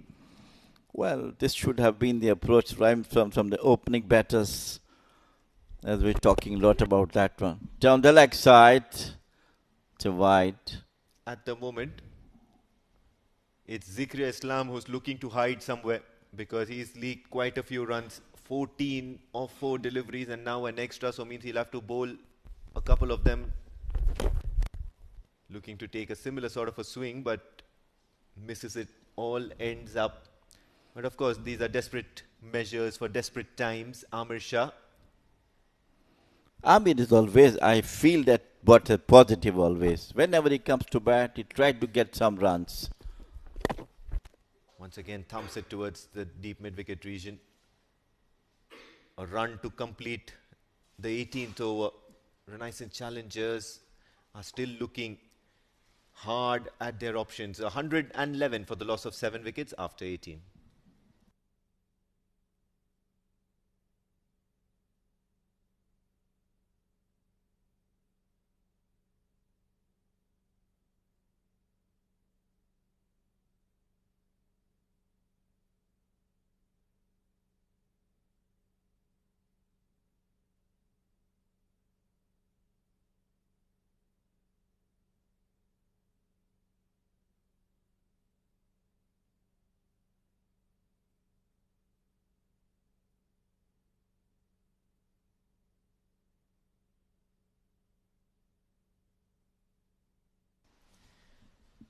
Opting to go back to their regulars for the penultimate over. It's going to be Shah Faisal. On the other hand, the other Shah with the bat in hand is wielding a sword at the moment. He wants to go down fighting. He wants to make merry out there in the middle and make sure that nobody takes him lightly henceforth. Renaissance challengers, 111 for 7. What do we have in store here? Slower ball and he skied it once again. This time very much inside the boundary lines, but he's lost his footing. It's Mujibur Ali who's probably lost the ball against the afternoon sun directly above him. Couple of runs to Amir Shah. Well, he is on a fire at the moment, Amir Shah. Not letting any ball to go without hitting. This was a good attempt, but I think correctly mentioned. Look at that one. High in the sky. And it was Mujibur who lost the ball in the air. And another 2 runs to the bat of Amir Shah. Yeah, probably lost a step or two there while going back, looking at the sky for the ball. Oh, once again he skied it. It did seem like a no-look shot, but at the moment, another spill from the likes of Sai Shiv Narayan this time around on the opposite end of Mujibur Ali. Hat-trick of spilled chances, huh? Somebody called a plumber for the Yalla Shabab Giants because they're spilling catches all over. Or you can hat-trick of spilled chances in a trot. Yeah, but they wouldn't mind that once again because these have not gone for boundaries per se. These are all tough catches to be taken because it's the afternoon sun. You're staring directly at the sun. It's really bright. And if I'm not mistaken, Sai Shiv Narayan not wearing sunnies as well. So top marks for trying to get underneath it. But he'll miss out on a few for not completing it. Once again, this time around, straight into the hands of the fielder. Finally, Zikriya Islam holding on to the catch but missing the kick. Oh, he gets it now. So wicket for Shah Faisal after 2 overs literally. As Amir Shah heads back into the pavilion. Have a look at that. This is time nicely taken. He's not moving a bit. And an acrobatic football shot from him. Finally, wicket number 7. Amir Shah back to the dugout, and Shah has got the second wicket. Yeah, just formality now. He's probably one of the better striking batters, Amir Shah. And he's now inside the dugout. Hanif, the new man in, certainly will back himself to pack a punch and make a few cases for himself to play well this Friday afternoon. Renaissance challengers on 115 for 8. Still looking for a boundary in this over. Hanif has got that valuable hat-trick to his name yesterday. The first in the tournament so far. But again, all the momentum now into the hands of Yalla Shabab. Doing the right thing. Changes have been brought and always successful by Jay Odedra. He'll have to bowl that one again. It's a wide sliding down the leg side. Almost halfway on the pitch is Amanullah Rafiqi.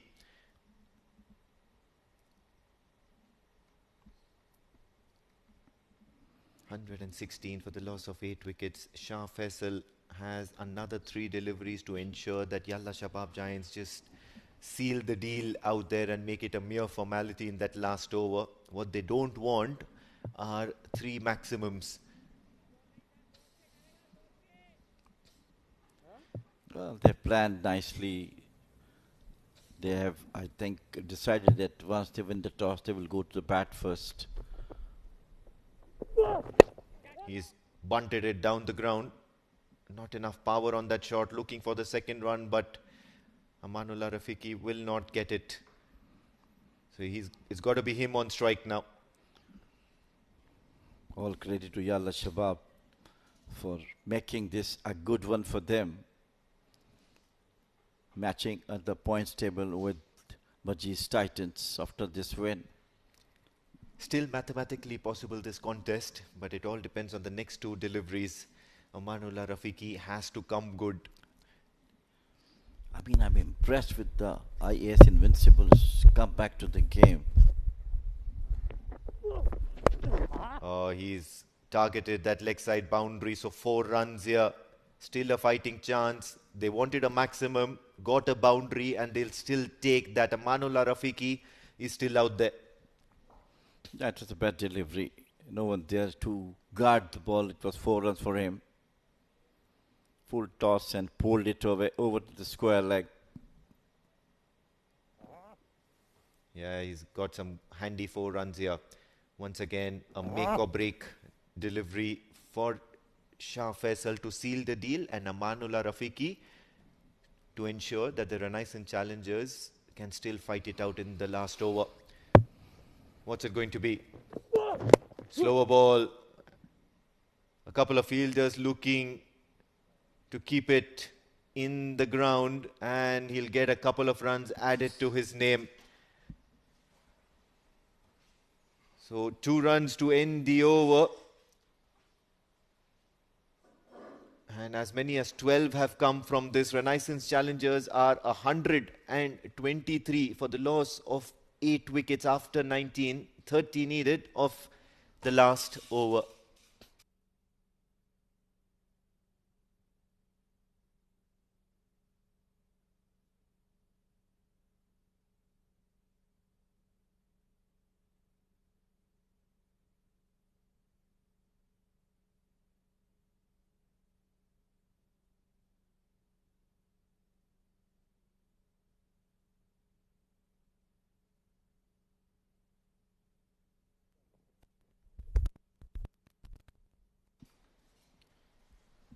Sanju Sajeev now introduced into the attack. He's just bowled that 1-0 for 3 runs and the onus is on him to keep it very, very quiet. Asking for the wide, not getting it. 1 ball done. 5 sixes can make this game for you. Yeah, that's all we can expect, something outclass. This time, the first one you're talking about, but it'll be nicely taken right on the fence. Yeah, Sai Shiv Narayan spilling that previous chance that he had, but on this occasion, cool, calm and composed under the sun, pouches this one by Hanif. He'll head back into that dugout, 9 wickets down for 123.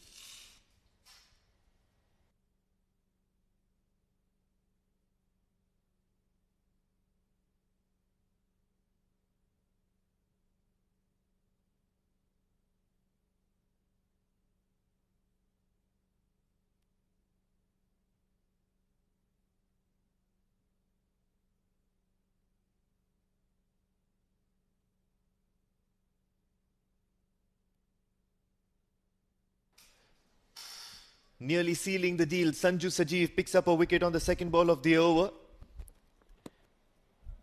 At the moment, Shehbaz is now the new man in. Plays a dot ball, so now from here onwards, it's just a formality for the Renaissance challengers to play out the rest of the deliveries. Works it away towards the offside for a single, putting the more prolific hitter Amanullah Rafiqi on strike. Well, I think the Yalla Shabab did their homework very nicely, planned accordingly, played accordingly, batted accordingly, and of course bowled accordingly. They know that the Renaissance challengers are slightly, backward, was losing 5 wickets to them. Yes, of course, that was the last wicket that fell. Looking to swing very, very hard, Amanullah Rafiqi. And just with that, the umpires will decide that game in favour of the Yalla Shabab Giants. What an end, what a soft end to this batting innings of Renaissance challengers. They still had a chance until the very last over, a mathematical chance, but unable to shift the momentum at the right time in the middle overs. Renaissance challengers end this innings on 124 for the loss of 9 wickets. The Yalla Shabab Giants back in reckoning for the top 2 spot, along with Majis Titans in that league table. The men in magenta, or the men in pink, very, very pleased with their performance. They certainly did the right thing and everything going their way right from the toss. Captain Jay Odedra winning the toss and electing to bat first, putting up a commanding total. Never lost focus during that first innings, and then when they came out to bat, it was absolutely their way. Well, talking about the batting, nothing much to talk about except some good batting from Prithvi, who got 27 of 28, and then Usman Ali, laborious 21 of 22. And of course, Amanullah not out on 12, and Hanif, some cameo from Sayyid Amir, 23 of 9. So it's a sorry figure for Renaissance challengers, 124 for 9 in 20 over with 11 extras. As far as the bowling is concerned, in match number 15, Shakil Ahmed 1 for 11 in his 3, and he was miserly. A wicket for Shah Faisal as well. 3 overs, 1 for 18. Couple of wickets for Sai Shiv Narayan, 2 for 28 in his spell of 4 overs. Jay Odedra, the captain, stepping up to the plate and getting 3 wickets to himself. Pick of the bowlers, 3 for 17 in his 4 overs. Mujibur Ali, Sanju Sajeev picked up a wicket each, and they were miserly. 11 extras in that bowling card. Here are how things started. Prithvi Machi started off with a cracking boundary towards the offside. Asif Khan Pathan was struggling, and his woes continue from the previous night's game. Prithvi Machi scored a few boundaries towards the offside, a catch-it call, and it led to a boundary. But then in the end, he was trapped leg before, courtesy Sai Shiv Narayan. Looking to charge down the track, Nadeem had to make his way back courtesy a stumping of Jay Odedra. Some decent bowling efforts from Sai Shiv Narayan and captain Jay Odedra, who picked up wickets at regular intervals, a maximum. Jay Odedra then pleading for that wicket of the right hand and getting it as well. Some good catching under the sun. Shah Faisal on this occasion. Mujibur Ali picked up a wicket. Every bowler who came out to bowl for Yalla Shabab Giants contributed in their own way. Lusty blows by Syed Amir Shah towards the fag end of the innings provided some entertainment. As far as the Renaissance Challengers innings had to be focused on big blows, but then they had to also perish going hard and trying to make some progress in that run chase. Summary of the match, Yalla Shabab won the match by 28 runs. Batted first, 152 for 8. Some nice batting from Sashif Narayan, 34, and Hassanul Wahab, 32 of 23. Sanjeev, 19 for 15. 2 wickets for Amanullah Rafiqi and Sufyan Mahmood, 2 for 37. Chasing Renaissance Challengers, 124 for 9. Some excellent bowling from Jay Odedra, the captain, 3 for 17. Some good batting from Prithvi Machi, 27 of 28. Syed Amir, 23 of 9. And Sashiv Narayan got 2 for 28. Sanjeev 1 for 4. Yalla Shabab won by 28 runs. Right then, that's all we have from match number 15. We have Mudassir Ali Qureshi waiting on the sidelines for the post-match presentation ceremony, but that's only going to be after a short break. Do stay tuned.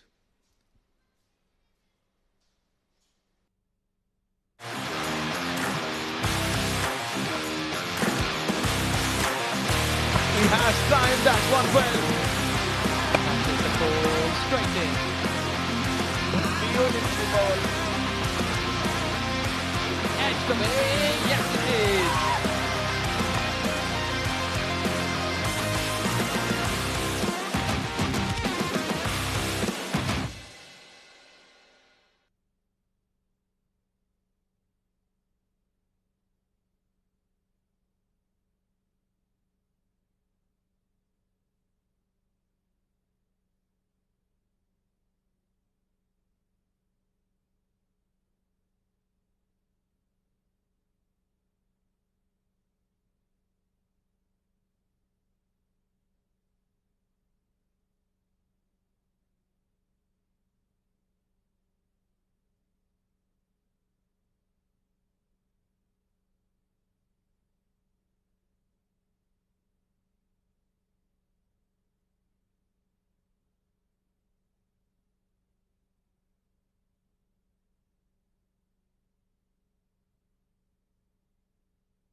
that one well.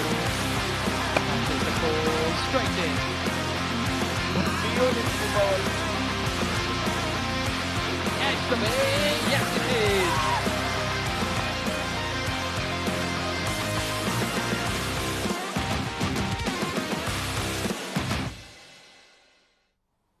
It's a hot afternoon here, and once again, welcome to the sidelines for the post-match presentation of this game. Yalla Shabab Giants registered yet again another thumping victory in this tournament, maintaining control throughout. Renaissance Challengers, they're still searching for their first victory with 4 wins in 5 games. Yalla Shabab Giants, they are proving to be the team to beat in this tournament. And talking about the performances from this game, the highlight performance was Shakil, who got 18 in 5 balls. Sufyan got a couple of wickets for Renaissance Challengers. But the player of the match goes to the player who performed quite well under hot and humid conditions with the bat, got those crucial runs, 34 in just 32 balls with the help of 3-4s. And in the second inning with the ball, he got a couple of wickets going for just 28 runs. And to give this award, let me introduce our guest, our match referee, Mr. Rahul Hashar, who will be giving Player of the Match award to Sai Shiv.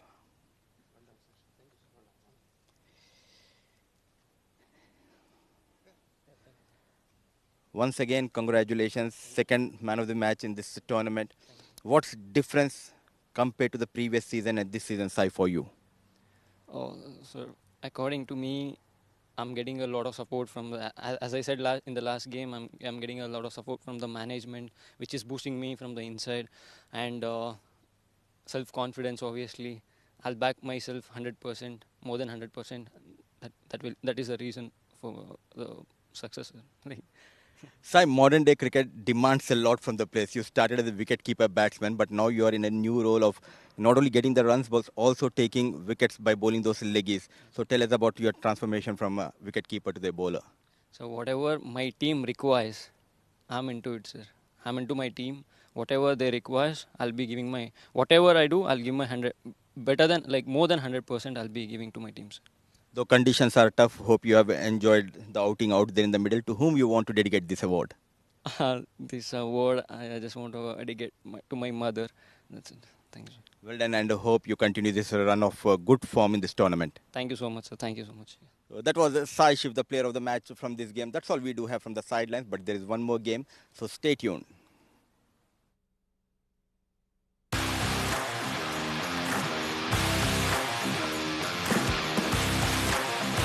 He has timed that one well.